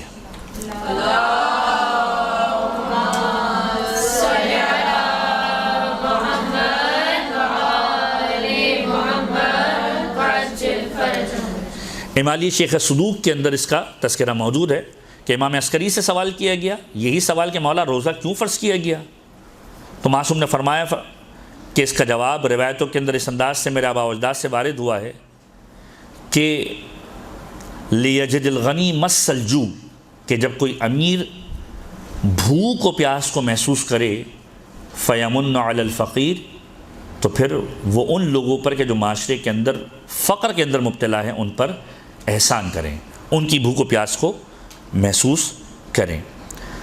اور دوسری روایت کے اندر اس انداز سے ملتا ہے کہ لیستوی بہ الفقیر والغنی، اس روزے کے ذریعے سے پروردگار عالم نے فقر والوں کو، یعنی جو افراد اس معاشرے کے اندر فقیری کے اندر غربت کے اندر مبتلا ہیں، اور جو غنی ہیں جنہوں پروردگار عالم نے صاحب ثروت بنائے ہیں، پروردگار عالم نے روزے کے ذریعے سے دونوں کو برابر کر دیا کہ روزے کے اندر دونوں برابر ہیں، یہ بھی نہیں کھا رہا وہ بھی نہیں کھا رہا. اور جب غنی اس بھوک و پیاس کو محسوس کرے گا تو اسے اندازہ ہوگا کہ جو صاحبان غربت ہیں، جن کے پاس مال و دولت موجود نہیں ہے، جو فقر کے اندر مبتلا ہیں، وہ کس انداز سے اپنی زندگی کو گزارتے ہیں، اور جب اس بات کو محسوس کرے گا تو پھر ان کی مدد کرنے کی کوشش کرے گا. تو یہ ماہ مبارک رمضان کے اعتبار سے اور ماہ مبارک رمضان کے اندر روزہ اور خود روزہ واجب ہونے کے اعتبار سے جو روایتوں کے جملے ملتے ہیں، اس کا ایک تذکرہ ہم نے آپ کے سماعتوں کی نظر کیا. ایک مرتبہ درود پڑھ دیجئے محمد و آل محمد پر.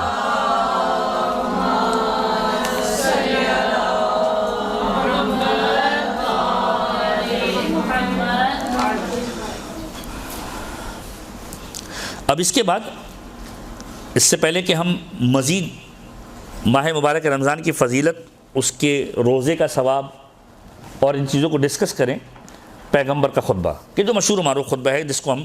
خطبہ شعبانیہ کے اعتبار سے بھی یاد کرتے ہیں، اور ماہ مبارک رمضان کی ابتدا کے اعتبار سے پیغمبر کا جو خطبہ ہے اس کا تذکرہ، کہ پیغمبر ماہ مبارک رمضان کا استقبال کے اعتبار سے خطبہ دیا. شعبان کا آخری جمعہ تھا، اور اس انداز سے پیغمبر نے مخاطب کیا لوگوں کو کہ ماہ مبارک رمضان کے لیے تیاری کرو۔ آپ اگر روایتوں کو دیکھیں، کتاب مفاتیح الجنان کو ٹٹول کے دیکھیں تو ایک خاص ترتیب ہے جو ان مہینوں کے اعتبار سے ائمہ نے بیان کی ہے، جیسا کہ امیر کائنات کی روایت کا جملہ کہ ماہ مبارک رجب میرا مہینہ ہے۔ بعض اوقات لوگ تصور کرتے ہیں کہ یہ خطیب نے خطابت کے اندر جملہ کہہ دیا کہ رجب مولا کائنات کا مہینہ، شعبان پیغمبر خدا کا مہینہ، رمضان خدا کا مہینہ۔ بعض اوقات لوگ تصور کرتے ہیں کہ خطیب نے، خطاب کرنے والے نے، مولانا نے، علامہ نے اپنی تقریر کو سجانے کے لیے، سنوارنے کے لیے جملہ کہہ دیا، لیکن یہ روایت کا جملہ ہے۔ اور خود امیر کائنات کی روایت کہ رجب میرا مہینہ ہے، شعبان پیغمبر خدا کا مہینہ ہے، اور رمضان پروردگار عالم کا مہینہ ہے۔ مشہور و معروف ہے، شعبان کے اعتبار سے خود پیغمبر کے جملے ملتے ہیں۔ ابتدائے شعبان کے اندر جب آپ نے ماہ مبارک شعبان کی باتیں سنی ہوں گی تو اس میں آپ نے سنا ہوگا کہ پیغمبر جب یہ مہینہ آتا تھا شعبان کا مہینہ تو مدینے کے اندر منادی کروا دیا کرتے تھے، صدائیں لگواتے تھے کہ کون ہے کہ جس مہینے کے اندر میری مدد کرے۔ مولا متقیان سے روایت ہے، چھٹے امام نے اس کو کوٹ کیا کہ وہ فرماتے تھے، میں نے اپنے جد سے سنا ہے کہ جب امیر کائنات نے کہا کہ میں نے پیغمبر کو دیکھا کہ شعبان کا مہینہ اسٹارٹ ہوتا تھا، پیغمبر مدینے کے اندر آواز لگوا دیا کرتے تھے کہ کون ہے اس مہینے کے اندر میری مدد کرے، اور جب لوگ کہتے تھے یا رسول اللہ آپ کی مدد کریں، پیغمبر کہتے تھے کون ہے اس مہینے کے اندر روزہ رکھ کر میری مدد کرے، یہ میرا مہینہ ہے، اور کون ہے کہ جس مہینے میں میری مدد کرے۔ اور پھر چھٹے امام فرماتے تھے کہ میرے بابا کہا کرتے تھے، میرے جد کہا کرتے تھے، امیر کائنات کہا کرتے تھے کہ جب سے میں نے پیغمبر سے جملے کو سنا اس کے بعد سے پھر شعبان کا روزہ مجھ سے کوئی قضا نہیں ہوا۔ تو شعبان کے مہینے کے روزوں کو بھی فوکس کروایا گیا، رجب کے روزوں کو بھی فوکس کروایا گیا۔ وجہ کیا ہے کہ رجب اور شعبان کی تیاری کے ذریعے سے انسان ماہ مبارک اور رمضان کی تیاری کرے۔ تو مولا کائنات کا جملہ کہ رجب میرا مہینہ ہے، شعبان پیغمبر کا مہینہ ہے، اور رمضان جو ہے وہ خدا کا مہینہ ہے۔ تو اب یہاں پر ترتیب خطابت والے بناتے ہیں اور آپ بھی اس کو انجوائے کر سکتے ہیں، بیان کر سکتے ہیں، اور بالکل درست ترتیب بنتی ہے کہ رمضان میں اگر آنا ہے تو شعبان سے گزر بغیر نہیں جا سکتے، شعبان میں اگر آنا ہے تو آپ رجب سے گزر بغیر نہیں جا سکتے۔ اب اگر ان تینوں ناموں کے بجائے آپ ترتیب کو الٹ کر رکھ دیں، رمضان خدا کا مہینہ ہے، شعبان پیغمبر کا مہینہ ہے، اور رجب امیر کائنات کا مہینہ ہے، یعنی اگر خدا تک آنا ہے، رمضان تک آنا ہے تو شعبان سے گزر بغیر نہیں پہنچ سکتے، یعنی پیغمبر خدا تک آئے بغیر نہیں پہنچ سکتے، یعنی خدا تک پہنچنا ہے تو محمد مصطفیٰ تک پہنچنا پڑے گا، اور محمد مصطفیٰ تک پہنچنا ہے تو علی مرتضیٰ تک آنا پڑے گا۔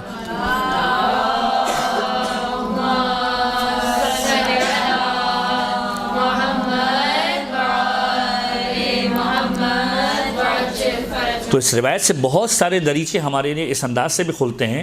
کہ جب ہم ائمہ کی زیارتوں کے اندر، ائمہ کے القابات کے اندر، روایتوں کے اندر جملہ پڑھتے ہیں کہ السلام علیک یا باب اللہ، اس انداز سے بھی زیارت کے اندر جملے ملتے ہیں۔ خطبہ غدیر کے اندر جملہ ہے مولا متقیان کے لیے کہ انت باب اللہ التی المعطى منہ، کہ آپ خدا کا وہ دروازہ ہیں کہ جس سے پروردگار عالم عطا کیا کرتا ہے۔ باب اللہ کیسے ہو گیا؟ اگر آپ اسی کو دیکھ لیں تو سمجھ میں آ جائے گا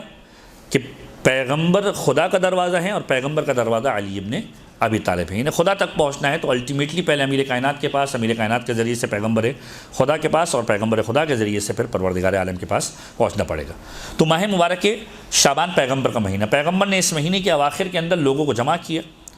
اور ماہ مبارک رمضان کے بارے میں گفتگو کی۔ اس سے پہلے پیغمبر خود شعبان کے اندر یہ جملہ کہہ چکے تھے۔ جب ماہ مبارک شعبان آیا تو شعبان کی جب فضیلتوں کو پیغمبر نے بیان کیا تو اس وقت اس انداز سے ارشاد فرمایا کہ یہ وہ مہینہ ہے کہ جس کے اندر پروردگار عالم تمہارے رمضان کے رزق کو جمع کیا کرتا ہے۔ اگر کوئی روزہ رکھے تو پروردگار عالم ثواب دیتا ہے اور اس کے ذریعے سے تمہارے رمضان کے رزق کو جمع کیا کرتا ہے۔ اب یہ جو خطبہ ہے پیغمبر کا، اس خطبے کو اس انداز سے پیغمبر نے ارشاد فرمایا کہ ایھا الناس انہ قد اقبل الیکم شہر اللہ، تمہارے نزدیک آ رہا ہے، تمہارے قریب پہنچ چکا ہے خدا کا مہینہ، بالبرکت والرحمت والمغفرہ، یہ مہینہ برکتوں کے ساتھ آ رہا ہے، یہ مہینہ رحمتوں کے ساتھ آ رہا ہے، یہ مہینہ مغفرت کے ساتھ آ رہا ہے۔ اب یہاں پہ آپ ترتیب دیکھیے، پیغمبر کی رحمت، مغفرت، برکت۔ پہلا عشرہ معصوم کی روایت کا جملہ، خود پیغمبر کی روایت کہ 3 عشرے ہوتے ہیں، 30 دن اگر آپ ڈیوائڈ کریں، ہوا اولہ رحمہ و اوسطہ مغفرہ وآخرہ الاجابۃ والعتق من النار، کہ پہلے 10 دن رحمت کے ہیں، پروردگار عالم 10 دنوں کے اندر ابتدا کے اندر رحمتوں کو بانٹا کرتا ہے، وأوسطہ، اور درمیان کے اندر 10 دن پروردگار عالم مغفرت دیا کرتا ہے، وآخرہ، اور سب سے آخری جو عشرہ ہے اس میں کیا ہے، گویا ڈبل پروردگار عالم دیا کرتا ہے۔ یعنی آپ اس انداز سے اندازہ لگائیں، اس بات کرنے کے انداز سے، روایت کے اسلوب سے، عید کی تیاری ہوتی ہے تو انسان دیکھتا ہے کہ مختلف جگہ پر سیل لگ جاتی ہے، پروردگار عالم نے بھی یہاں پر اس انداز سے ہی تخاطب کیا کہ پہلے رحمت ہے، پھر مغفرت ہے، اب آخری آ گیا عشرہ تو اب خالی ہاتھ کوئی نہیں لوٹے گا، اب ڈبل ملے گا۔ اور ڈبل کس طرح ملے گا؟ الاجابہ، پہلے تمہاری دعاؤں کی اجابت ہوگی، والعتق من النار، اور تمہارے نفسوں کو، تمہارے وجود کو آتش جہنم سے نجات ملے گی۔ اسی لیے آپ جب دعاؤں کا اسلوب دیکھیں گے، چاہے رجب کی دعائیں ہوں، چاہے شعبان کی دعائیں ہیں، مناجات شعبانیہ، موقع ملے کم سے کم ایک بار ضرور بضرور اس مہینے کے اندر مناجات شعبانیہ کو ترجمے کے ساتھ پڑھیں، کہ امیر کائنات اس انداز سے اس مناجات کو پڑھتے تھے۔ یہ وہ واحد مناجات ہے کہ جس کے بارے میں کہا جاتا ہے کچھ دعائیں، کچھ زیارتیں، مناجاتیں کچھ ایسی ہوتی ہیں جو فقط ائمہ کے ساتھ مخصوص ہوتی ہیں کہ خاص اس ائمہ نے تلاوت کی تھی، لیکن کچھ زیارتیں اور کچھ دعائیں یا کچھ مناجات ایسی ہیں کہ جو ہر معصوم نے تلاوت کی۔ مثلا جیسے زیارت امین اللہ، چوتھے امام نے پڑھی مولا متقیان کے روزے پر آ کر، اور اس کے بعد تمام ائمہ کا وتیرہ رہا کہ اس زیارت کو پڑھا کرتے تھے۔ انتہائی مجرب ہے زیارت امین اللہ، اور روایتیں کہتی ہیں کہ آپ ہر معصوم کے حرم کے اندر اس کو جا کر پڑھ سکتے ہیں، آپ نے صرف نام کو تبدیل کر دینا ہے، السلام علیکم یا امیر المؤمنین کے بجائے اس معصوم کا نام لیں اور پھر پوری زیارت آپ پڑھ دیں۔ زیارت امین اللہ، یہاں پر لوگوں کا شغف ہوتا ہے کہ کوئی ایسی چیز معلوم چل جائے کہ مسائل کے حل کے سبب سے ہو، تو میں نے علماء سے اس بات کو سنا ہے کہ زیارت امین اللہ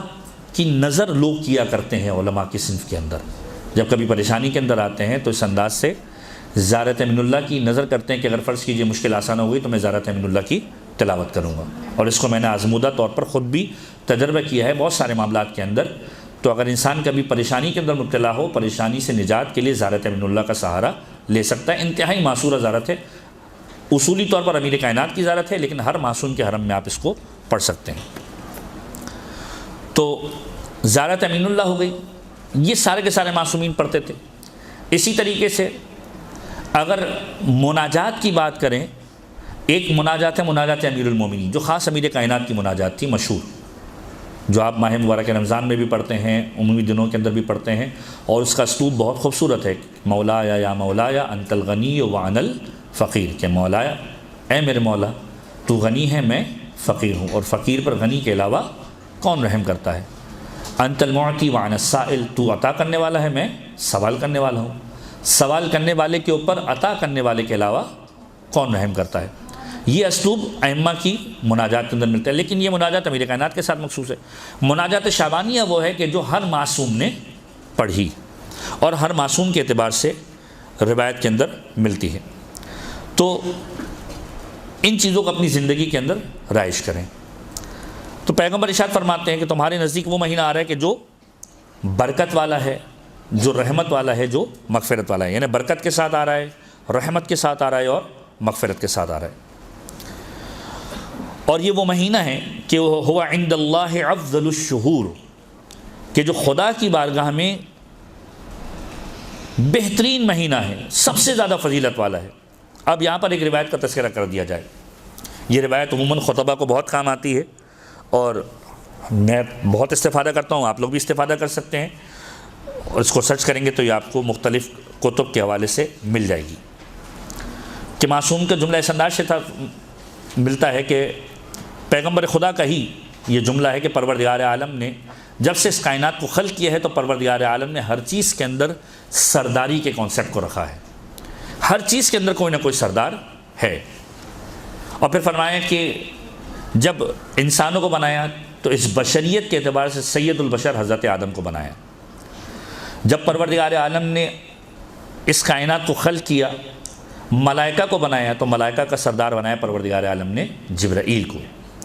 اسی طریقے سے پروردگار عالم نے جب دنوں کو بنایا تو دنوں کا سردار بنایا روز جمعہ کو۔ پھر فرمایا جب پروردگار عالم نے مہینوں کو بنایا تو مہینوں کا سردار بنایا ماہ مبارک رمضان کو۔ جب پروردگار عالم نے رسولوں اور نبیوں کو بنایا تو پیغمبر خدا کو سید الانبیاء اور سید المرسلین بنایا، اور پھر فرمایا کہ جب پروردگار عالم نے اوصیاء کو بنایا تو اوصیاء کے اندر سید الاوصیاء امیر کائنات کو بنایا۔ اسی طریقے سے جانوروں کی مثال دی، اسی طریقے سے پرندوں کی مثال دی، یہ ساری کی ساری مثالیں تاریخ کے اندر، روایتوں کے اندر موجود ہیں۔ تو جب مہینوں کو خلق کیا تو سید الشہور کس کو بنایا؟ مہینوں کا سردار ماہ مبارک رمضان۔ پھر معصوم کا جملہ اس انداز سے ملتا ہے ماہ مبارک رمضان کے اعتبار سے، فرمایا جو فضیلت ہم اہل بیت کو عام لوگوں پر حاصل ہے وہی فضیلت اس ماہ مبارک رمضان کو دیگر مہینوں پر حاصل ہے۔ یعنی آپ غور کیجئے کہ ہم یہ جملہ کہتے ہیں، اور بالکل صحیح جملہ ہے، کہ چاہے ہم سادات میں سے ہوں یا نون سادات میں سے ہوں، اولاد رسول میں سے ہوں یا اولاد رسول میں سے نہ ہوں، کہ ہم اہل بیت اطہار کی قدم خاک قدم پاک کے برابر بھی نہیں ہیں، ممکن ہی نہیں ہے۔ ان کا مرتبہ اور ہے، ان کی افضلیت اور ہے، ان کی اہمیت اور ہے، ان کا شرف اور ہے۔ تو وہ شرف کے جو ان کو عام لوگوں پر حاصل ہے وہی شرف ماہ مبارک رمضان کو دیگر مہینوں پر حاصل ہے۔ پھر اس انداز سے بھی روایت ملتی ہے کہ جس طریقے سے ماہ مبارک رمضان کو دیگر مہینوں پر فضیلت حاصل ہے، جو فضیلت ہم اہل بیت کو دیگر لوگوں پر حاصل ہے، اسی طریقے سے ماہ مبارک رمضان کے دنوں کو بھی دیگر دنوں پر وہی فضیلت حاصل ہے جو ہم اہل بیت کو دیگر لوگوں پر حاصل ہے۔ اس کے جمعہ کو، یہ خاص تذکرہ روایت کے اندر آیا ہے کہ اس کے جمعہ کو دیگر مہینوں کے جمعہ پر وہ فضیلت حاصل ہے جو ہم اہل بیت کو دیگر لوگوں پر حاصل ہے۔ تو خاص طور پر اس انداز سے ائمہ کی روایتوں کے اندر تذکرہ ملتا ہے کہ یہ مہینہ معمولی نہیں ہے، اس کی ساعتیں، اس کے لحظے، اس کا قیمتی ترین وقت ہے کہ جو دیگر مہینوں سے بہتر ہے۔ اسی لیے پیغمبر فرماتے ہیں ہوا عند اللہ افضل الشہور، یہ پروردگار عالم کی بارگاہ میں سب سے بافضیلت اگر کوئی مہینہ ہے تو ماہ مبارک کے رمضان کا مہینہ ہے۔ پھر فرماتے ہیں وَأَيَّامُهُ أَفْضَلُ الْأَيَّامِ، اس کے دن فضیلت والے دن ہیں دیگر کی نسبت سے۔ وَلَيَالِهِ أَفْضَلُ اللَّيَالِي، اس کی راتیں افضل ترین راتیں ہیں، اس کی راتیں افضل ترین راتیں ہیں۔ وَسَاعَاتُهُ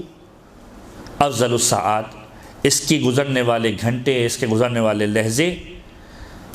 بہترین ساعت ہیں، افضل ترین ساعت ہیں دیگر مہینوں کے مقابلے میں۔ پھر فرمایا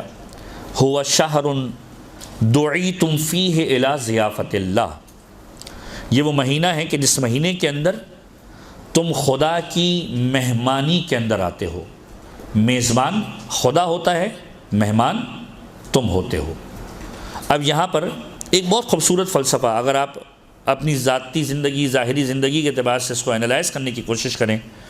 کہ پیغمبر نے کتنی خوبصورت بات کی ہے یہاں پر، اور یہ روایتوں کے اعتبار سے مختلف روایتیں اور بھی موجود ہیں۔ ہوا شہر فیہ دعیتم فیہ الی ضیافت اللہ، پروردگار اس مہینے کے اندر تمہیں اپنی مہمانی کے اندر بلا لیا کرتا ہے۔ اب یہاں پر اگر آپ میزبان اور مہمان کے ہی رشتے کو دیکھیں تو آپ کی عقلوں کے اندر یہ سوال پیدا ہوگا کہ میزبان اور مہمان کا رشتہ جو ہے وہ بڑا خوبصورت رشتہ ہے۔ میزبان کے پاس جب مہمان آتا ہے تو میزبان اس طریقے سے اس کا استقبال کرتا ہے کہ مہمان کو کوئی پریشانی نہ ہو۔ میرے گھر کے اندر کوئی مہمان آ جائے تو میں قطعاً اس سے کوئی ایسی بات نہیں کروں گا کہ جس کی ناراضگی کا سبب بنے، اس کے لیے ساری کی ساری چیزیں میرے گھر میں مہیا ہوں گی، جو چاہیے اس کے سامنے اس کی خدمت میں پیش کروں گا۔ تو اب یہاں پر میزبان کون ہے اور یہاں پر مہمان کون ہے؟ میزبان قادر مطلق ہے، میزبان خداوند متعال کی ذات ہے۔ مہمان کون ہے؟ ہم ہیں۔ تو اب یہ دو طرفہ تعلق ہے میزبان کا اور مہمان کا۔ وہ میزبان ہے، ہم مہمان ہیں۔ میزبان نے اپنی میزبانی کس طریقے سے ادا کی ہے کہ آپ غور کیجئے، میزبان کو مہمان کی ہر ادا پسند آتی ہے۔ کسی کے گھر پہ کوئی مہمان آ جائے کبھی اس کی برائی نہیں کرتا کہ تمہارے اندر یہ خرابی ہے، تمہارے اندر یہ برائی ہے، بلکہ وہ ہر بات کے اندر کہتا نہیں آپ بالکل درست ہیں۔ یہ ایک جس کو کہتے ہیں کہ ریت ہے، رواج ہے اس دنیا کا، کہ جب آپ کے گھر پہ کوئی گیسٹ آتا ہے تو آپ گیسٹ کا خیال رکھتے ہیں، اور خدا کی بارگاہ میں گیسٹ آئے تو خدا پروردگار عالم کس طرح استقبال کرتا ہے، کس طریقے سے خیال رکھتا ہے کہ اس کے ہر عمل کو پسند کرتا ہے۔ یعنی وہ حق میزبانی اس انداز سے ادا کرتا ہے کہ تمہارا ہر عمل میری بارگاہ میں پسندیدہ ہے۔ اب اگر آپ انالائز کریں کہ اس پورے 24 گھنٹے کے اندر انسان کرتا کیا ہے، اگر ابتدا کریں سحری کرتا ہے، فرض کیجئے اگر رات سے ہم ابتدا کریں، سحری کرتا ہے، نماز پڑھتا ہے، نماز پڑھنے کے بعد سو جاتا ہے۔ ویسے ہی ماہ مبارک رمضان میں سونا جو ہے وہ لوگوں کا محبوب ترین کام ہوتا ہے، اور پھر دلیلیں بھی دی جاتی ہیں، اور دلیلیں بالکل درست ہیں، روایت کے جملے ہیں کہ اس مہینے کے اندر تو سونا بھی ثواب ہے، بالکل سونا ثواب ہے، بالکل درست کہہ رہے ہیں۔ اس مہینے کے اندر آرام کرنا بھی ثواب ہے، بالکل صحیح ہے، سانس لینا بھی ثواب ہے۔ تو انسان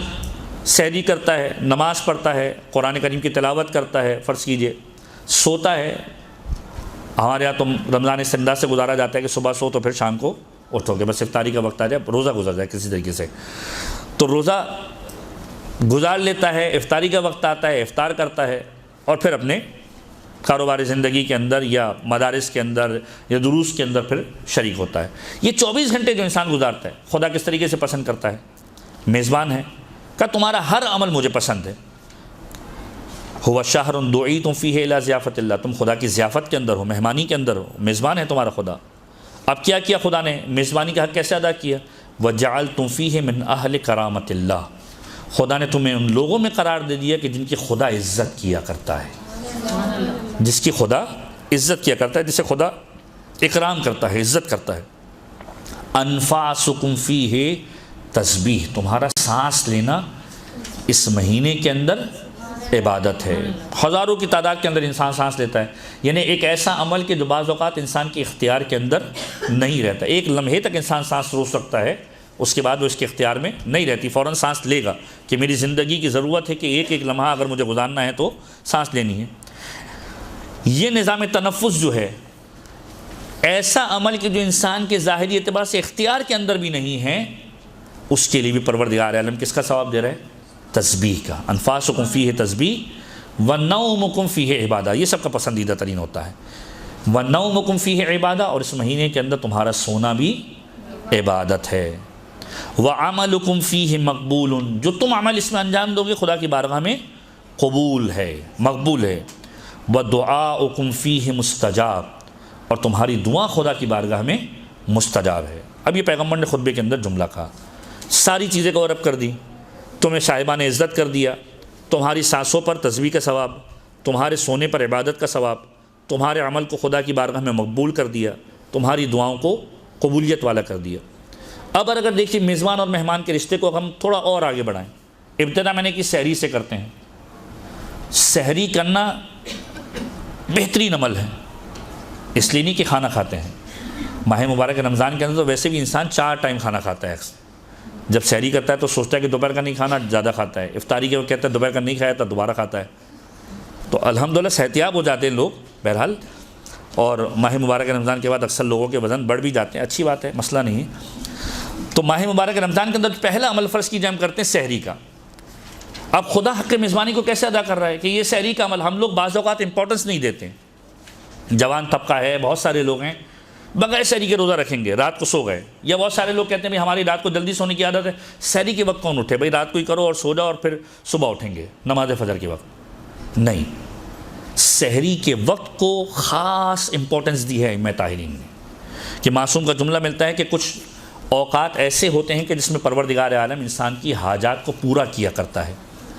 اور ان اوقات کے اندر ایک وقت وہ ہے کہ جو فجر سے متصل سحری کا وقت ہے، کہ اس وقت کے اندر پروردگار عالم سے جو مانگا جائے پروردگار عالم اسے قبول کیا کرتا ہے۔ تو یہ جو سحری کا وقت ہے اس کی خاص امپورٹنس ہے۔ اب حق میزبانی کیسے ادا کر رہا ہے پروردگار عالم؟ اس انداز سے کہ جب اگر کوئی فجر پر اٹھتا ہے اس سے پہلے سحری کو کرتا ہے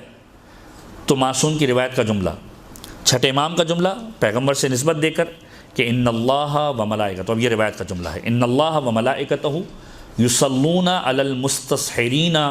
والمستغفرین بالاسحار، خدا اور اس کے ملائکہ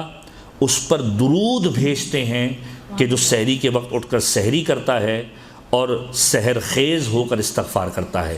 یعنی سحری کے وقت استغفار کرنے والا اور سحری کرنے والا، سحر کرنے والا پروردگار عالم کی بارگاہ میں اتنا پسندیدہ ہے کہ پروردگار عالم اور اس کے ملائکہ اس پر درود بھیجتے ہیں۔ ان اللہ و ملائکتہ یصلون علی المستسحرین والمستغفرین بالاسحار، کہ جو سحر کے وقت اٹھتے ہیں اور استغفار کرتے ہیں۔ یعنی ایک اور عمل بتا دیا گیا کہ سحر کے وقت اٹھ کے جہاں آپ سحری کر رہے ہیں وہیں پر خدا کی بارگاہ میں استغفار کریں۔ یہ استغفار وہ عمل ہے کہ جو ماہ مبارک کے شعبان کے اعتبار سے تو بیان ہوتا ہے۔ امام رضا فرماتے ہیں کہ جو شخص ماہ مبارک کے شعبان کے اندر روزانہ 70 مرتبہ استغفار کرتا ہے، پروردگار عالم اس کے گناہوں کو معاف کر دیا کرتا ہے۔ پھر فرمایا کسی نے کہ مولا کس طریقے سے استغفار کریں؟ مولا نے کہا کہ اس انداز سے خدا کی بارگاہ میں کہو استغفر اللہ و اسألہ التوبہ، جو آپ یقیناً سنتے رہتے ہیں۔ اسی طریقے سے ماہ مبارک رمضان کے اندر بھی آپ دیکھیں شب قدر کے اندر جو اعمال بیان کیے جاتے ہیں اس میں سب سے پہلا عمل جو بیان کیا جاتا ہے وہ یہ ہے استغفر اللہ و اتوب الیہ، خدا کی بارگاہ میں استغفار کرو۔ تو استغفار جو وہ اس مہینے کا بہترین عمل ہے۔ تو فرمایا کہ خدا اور اس کے ملائکہ اس پر درود بھیجتے ہیں کہ جو سحری کے وقت اٹھتا ہے اور سحری کے وقت اٹھ کر استغفار کرتا ہے۔ اب یہ دن کی ابتدا ہوئی، انسان نے نماز پڑھی۔ نماز کے بارے میں فرمایا کہ جو اس مہینے کے اندر نماز پڑھتا ہے دیگر مہینوں کے اندر 70 نمازوں کے برابر ثواب ملنے والا ہے۔ جو انسان ایک عمل نیکی کا انجام دیتا ہے دیگر مہینوں کی نسبت 70 کے برابر اس کا ثواب ملتا ہے۔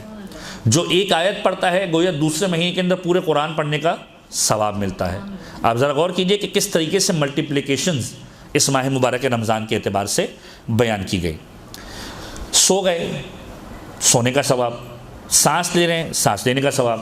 روزہ گزر گیا، عبادتیں کی، عبادتوں کا ثواب، یہاں تک کہ افطار کا وقت آ گیا۔ اب افطار کے وقت بہت خوبصورت روایت کا جملہ ہے جو امیر کائنات سے پیغمبر خدا نے ارشاد فرمایا کہ مولا متقیان موجود تھے، پیغمبر خدا موجود تھے، افطار کا وقت آیا، اور جب افطار کا وقت آیا تو کھجور کا لقمہ امیر کائنات کے ہاتھ میں بھی تھا اور کھجور کا لقمہ پیغمبر خدا کے ہاتھ میں بھی تھا، اور قریب تھا کہ امیر کائنات اب افطار کر رہے ہوں۔ پیغمبر خدا نے مخاطب کیا، یا علی، اے علی، یاد رکھو یہ افطار کا وقت وہ ہے جو خدا کی بارگاہ میں پسندیدہ ہے۔ اب اس کے حوالے سے ہم روایت بھی انشاءاللہ بیان کریں گے اس خطبے کو مکمل کرنے کے بعد، کہ فرمایا افطار کا وقت خدا کی بارگاہ میں پسندیدہ ہے، اور وہ دعا جو خدا کی بارگاہ میں افطار کے وقت مانگی جاتی ہے پروردگار عالم کبھی رد نہیں کیا کرتا۔ تو یہ ٹریڈیشن ائمہ کا ٹریڈیشن ہے جو ائمہ نے ہمیں سکھایا ہے کہ جب ہم اپنے بچوں کو بھی اس کی تعلیم دیں کہ جب ہم روزہ افطار کرنے کے لیے بیٹھیں تو جہاں ساری نعمتیں ان کے سامنے موجود ہوں وہیں پر یہ لقمہ جب اس کے جسم میں جا رہا ہو تو اہل بیت اطہار کی اس ریت کو، اہل بیت اطہار کے اس عمل کو اس کو یاد کروائیں کہ یہ سبب قبولیت ہے، یہ دعاؤں کے قبول ہونے کا باعث ہے کہ جب تم روزہ کھول رہے ہو خدا کی بارگاہ میں دعا کرو۔ اور میں اس چیز کا وٹنس ہوں،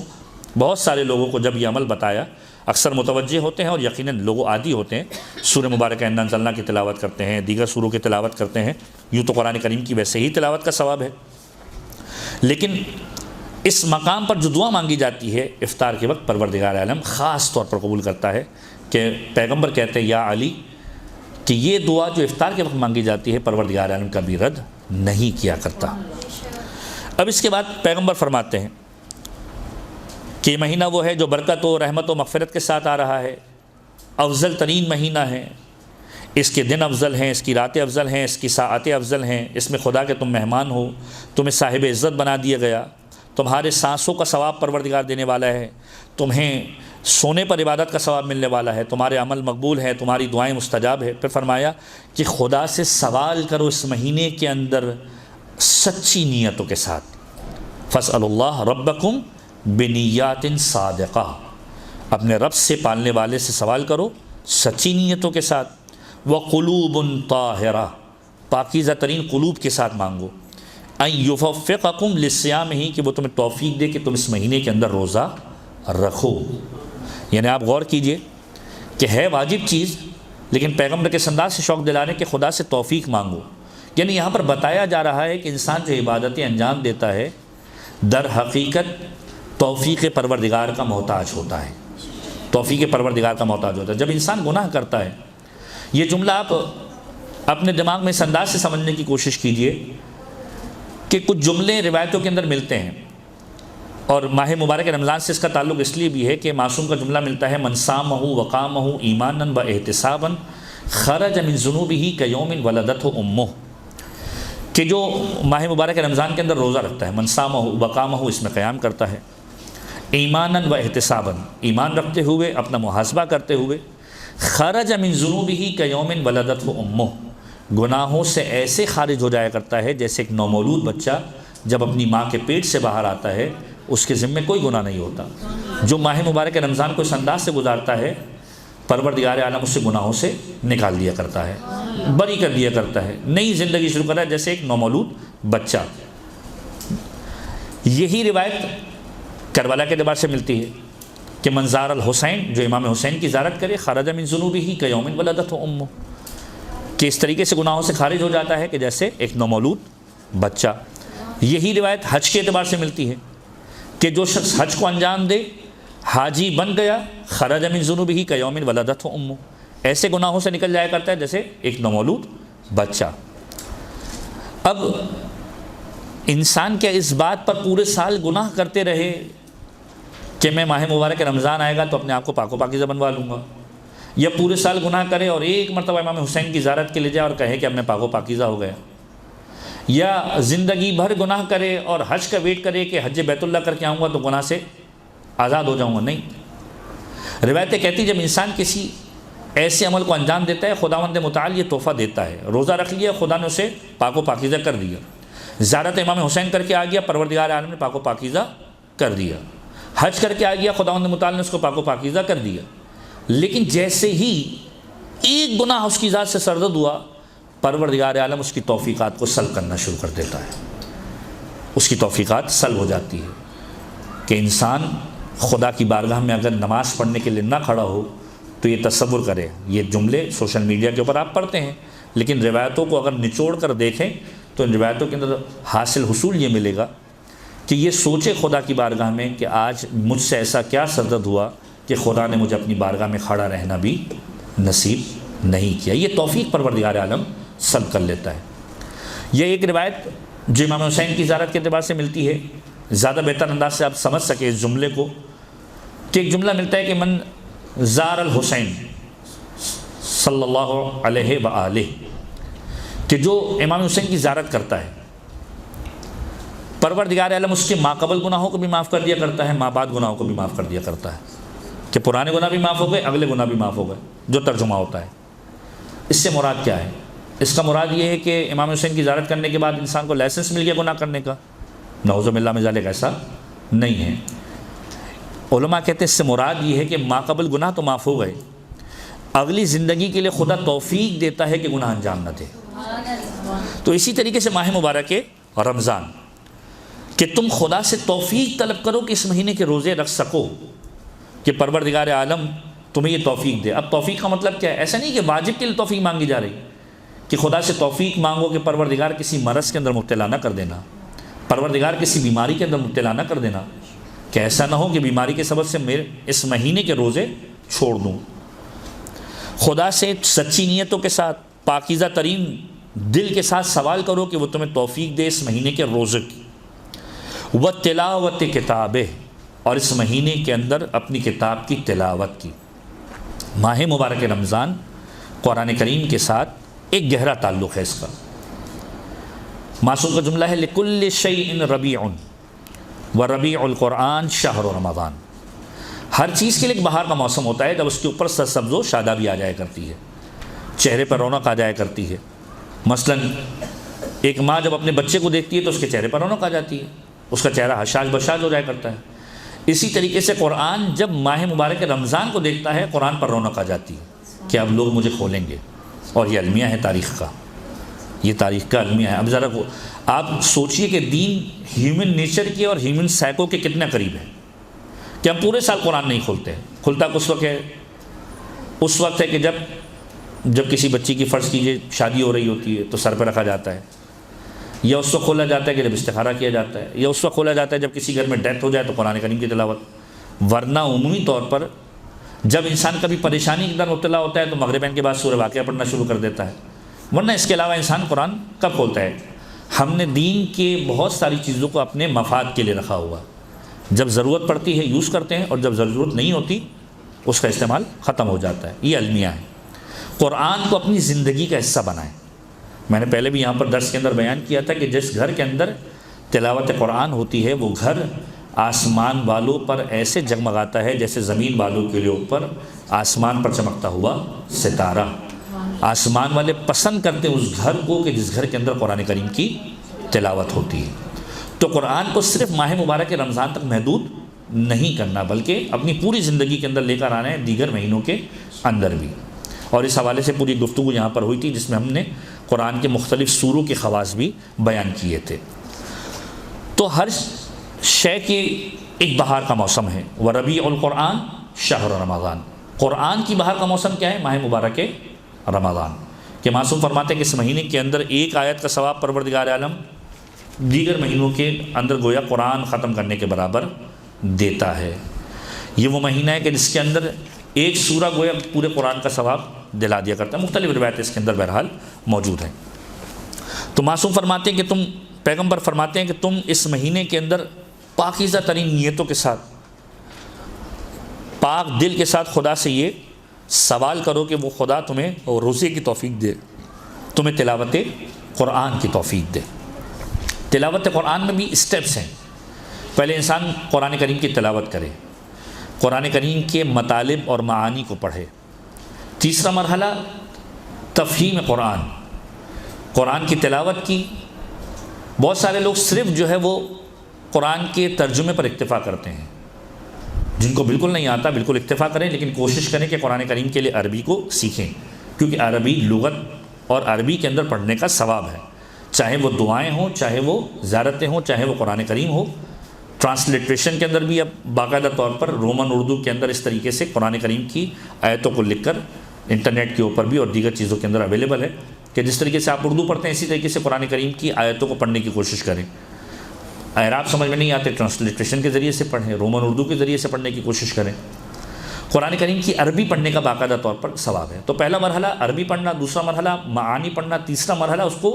سمجھنے کی کوشش کرنا۔ جو ماہ مبارک رمضان کے اندر تفسیر قرآن یا مفاہیم قرآن کے دروس ہوتے ہیں ان کے اندر قرآن کو سمجھنے کی کوشش کرنا، مفاہیم قرآن کو سمجھ کر چوتھا مرحلہ اس پر عمل کرنے کی کوشش کرنا۔ اور اس کے بعد پانچواں مرحلہ یہ ہے کہ انسان جب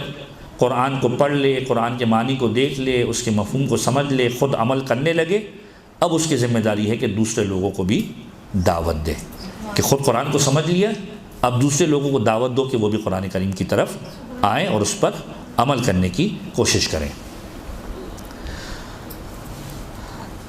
تو پیغمبر فرماتے ہیں کہ اس مہینے کے اندر خدا سے توفیق مانگو، روزے کی، تلاوت قرآن کی۔ اس کے بعد پھر فرمایا فَإِنَّ الشَّقِي، شقی ہے وہ شخص، بدبخت ہے وہ شخص کہ جو اس مہینے کے اندر محروم ہو جائے خدا کی مغفرت سے۔ یہ پیغمبر کا جملہ، فَإِنَّ الشَّقِي مَنْ حَرُمَ غُفْرَانَ اللَّهِ فِي هَذَا الشَّهْرِ الْعَظِيمِ، بدبخت ہے وہ کہ جو اس مہینے میں محروم ہو جائے خدا کی مغفرت سے۔ ایسا ہو ہی نہیں سکتا کہ یہ مہینہ آئے اور انسان مغفرت حاصل نہ کر پائے۔ اب یہاں پر ایک روایت کا جملہ کہ جو ماہ مبارک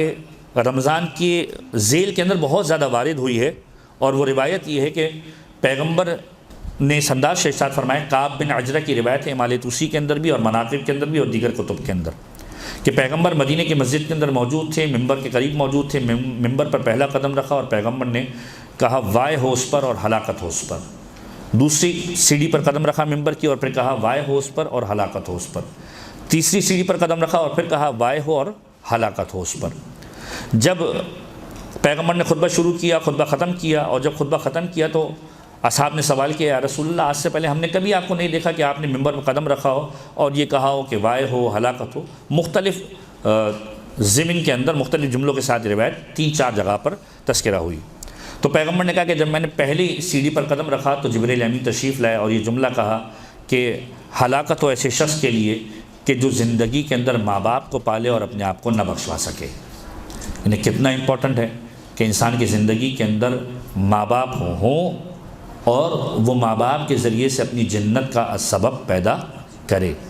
انسان بعض اوقات محسوس کرتا ہے کہ ماں باپ خدا نہ خواستہ زندگی کے اندر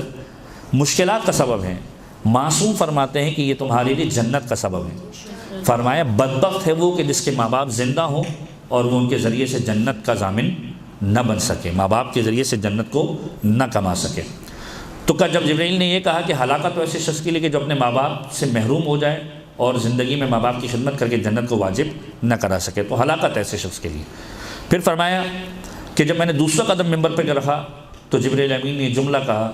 کہ یا رسول اللہ بدبخت ہے وہ شخص کہ جو آپ کا نام سنے اور آپ پر درود نہ پڑھے۔ اللہم صلی علی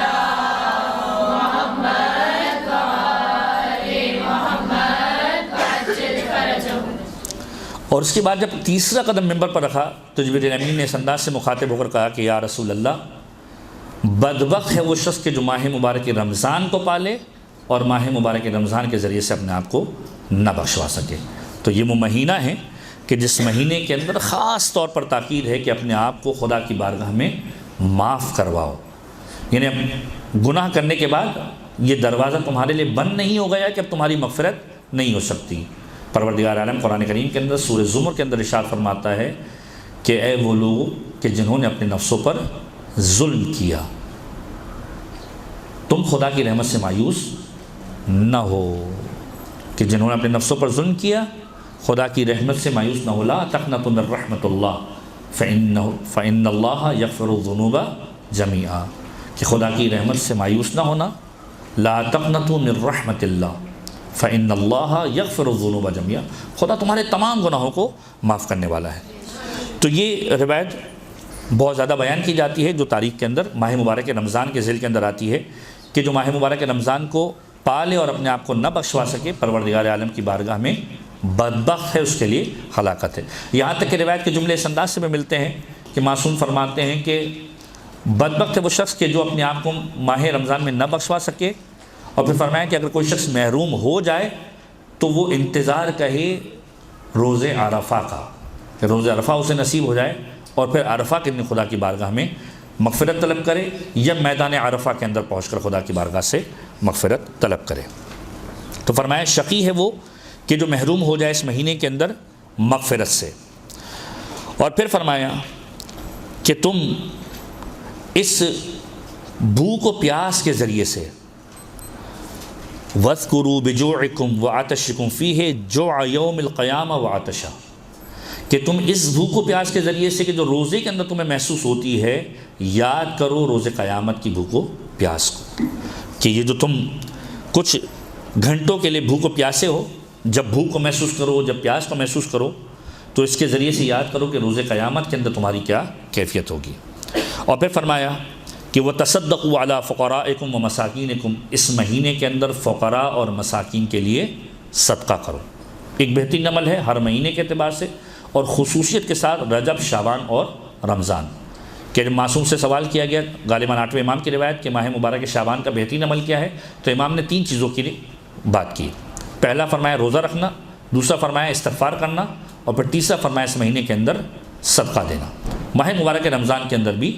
یہی بات ائمہ کی روایتوں کے اندر ملتی ہے، اور رمضان کے اندر لوگ زیادہ آمادہ ہوتے ہیں۔ آپ دیکھتے ہیں کہ مختلف راشن پروجیکٹس چل رہے ہوتے ہیں، مختلف ایڈس چل رہی ہوتی ہیں کہ جو لوگوں کو امداد فراہم کر رہی ہوتی ہیں، تو ایک خاص ماحول ہوتا ہے ماہ مبارک رمضان کا۔ تو پیغمبر فرماتے ہیں وَتَصَدَّقُوا عَلَىٰ فُقَرَائِكُمْ وَمَسَاكِينِكُمْ، تمہارے درمیان میں تمہارے قرب و جوار کے اندر جو فقراء اور مساکین ہوں ان کو صدقہ دو، یعنی ان کے ساتھ نیکی کرو۔ وَوَقِّرُوا كِبَارَكُمْ، اور توقیر کرو اپنے بزرگوں کی، احترام کرو اپنے بزرگوں کا۔ وَارْحَمُوا صِغَارَكُمْ، رحم کرو اپنے چھوٹوں پر۔ وَصِلُوا أَرْحَامَكُمْ، اور اپنے رشتہ داروں کے ساتھ صلہ رحم کرو۔ یہ امپورٹنٹ ترین نقطہ ہے آج کے معاشرے کا، نہ فقط ماہ مبارک رمضان کے اعتبار سے بلکہ دیگر روایتوں کے اندر جملہ ملتا ہے کہ انسان صلہ رحم کو اپنا شعار بنائے۔ آج کے دور کے اندر سب سے زیادہ جو پرابلم ہے، آپ دیکھتے ہیں کوئی شخص 20 سال کے اندر ہے، کوئی 25 سال کے اندر ہے، کوئی 30 سال کے اندر، طبعی موت، میں نہیں کہتا کوئی خدا شہید ہو گیا، وہ بات الگ ہے، کوئی ایسا ہوتا ہے کہ جو ہم دیکھتے ہیں کہ آپ کو ہر روز کوئی نہ کوئی ایک انفارمیشن اور اطلاع آتی ہے کہ فلاں شخص 40 سال کی عمر میں مر گیا، فلاں شخص 35 سال کی عمر میں مر گیا۔ وجہ کیا ہوتی ہے؟ دیگر لوازمات اپنی جانب ہوں گے، بیماری اپنی جانب ہوگی، لیکن ایک بہت بڑا فیکٹر آج کے معاشرے کے اندر رشتہ داروں سے تعلقات اور اپنے قریبی رشتہ داروں سے تعلقات کو توڑنا ہے۔ انسان اپنی انا کے اندر، انسان اپنے وجود کے اندر بڑائی محسوس کرنے کے بعد اپنے اسٹیٹس کی وجہ سے اپنے رشتہ داروں سے تعلقات کو توڑ دیا کرتا ہے، اور یہ وہ عمل ہے کہ جس کی بہت زیادہ تاکید کی ہے۔ پیغمبر کے پاس ایک شخص آیا، کہا پیغمبر نصیحت فرمائیے۔ پیغمبر نے کہا جو تم سے تعلق توڑے تم اس سے تعلق جوڑو، جو تم پر ظلم کرے تم اسے معاف کرو، جو تمہیں محروم کرے تم اسے عطا کرو۔ تو یہ وہ عمل ہے کہ جو پیغمبر نے بہت زیادہ تاکید کی ہے کہ ایک شخص پیغمبر کے پاس آیا۔ اب یہ بھی معاشرے کا ایک المیہ ہے کہ بعض اوقات انسان کوشش کرتا ہے صلہ رحم کرنے کی، رشتہ داروں سے تعلقات کو بحال کرنا شروع کرتا ہے، لیکن وہ سامنے سے رشتہ داروں کے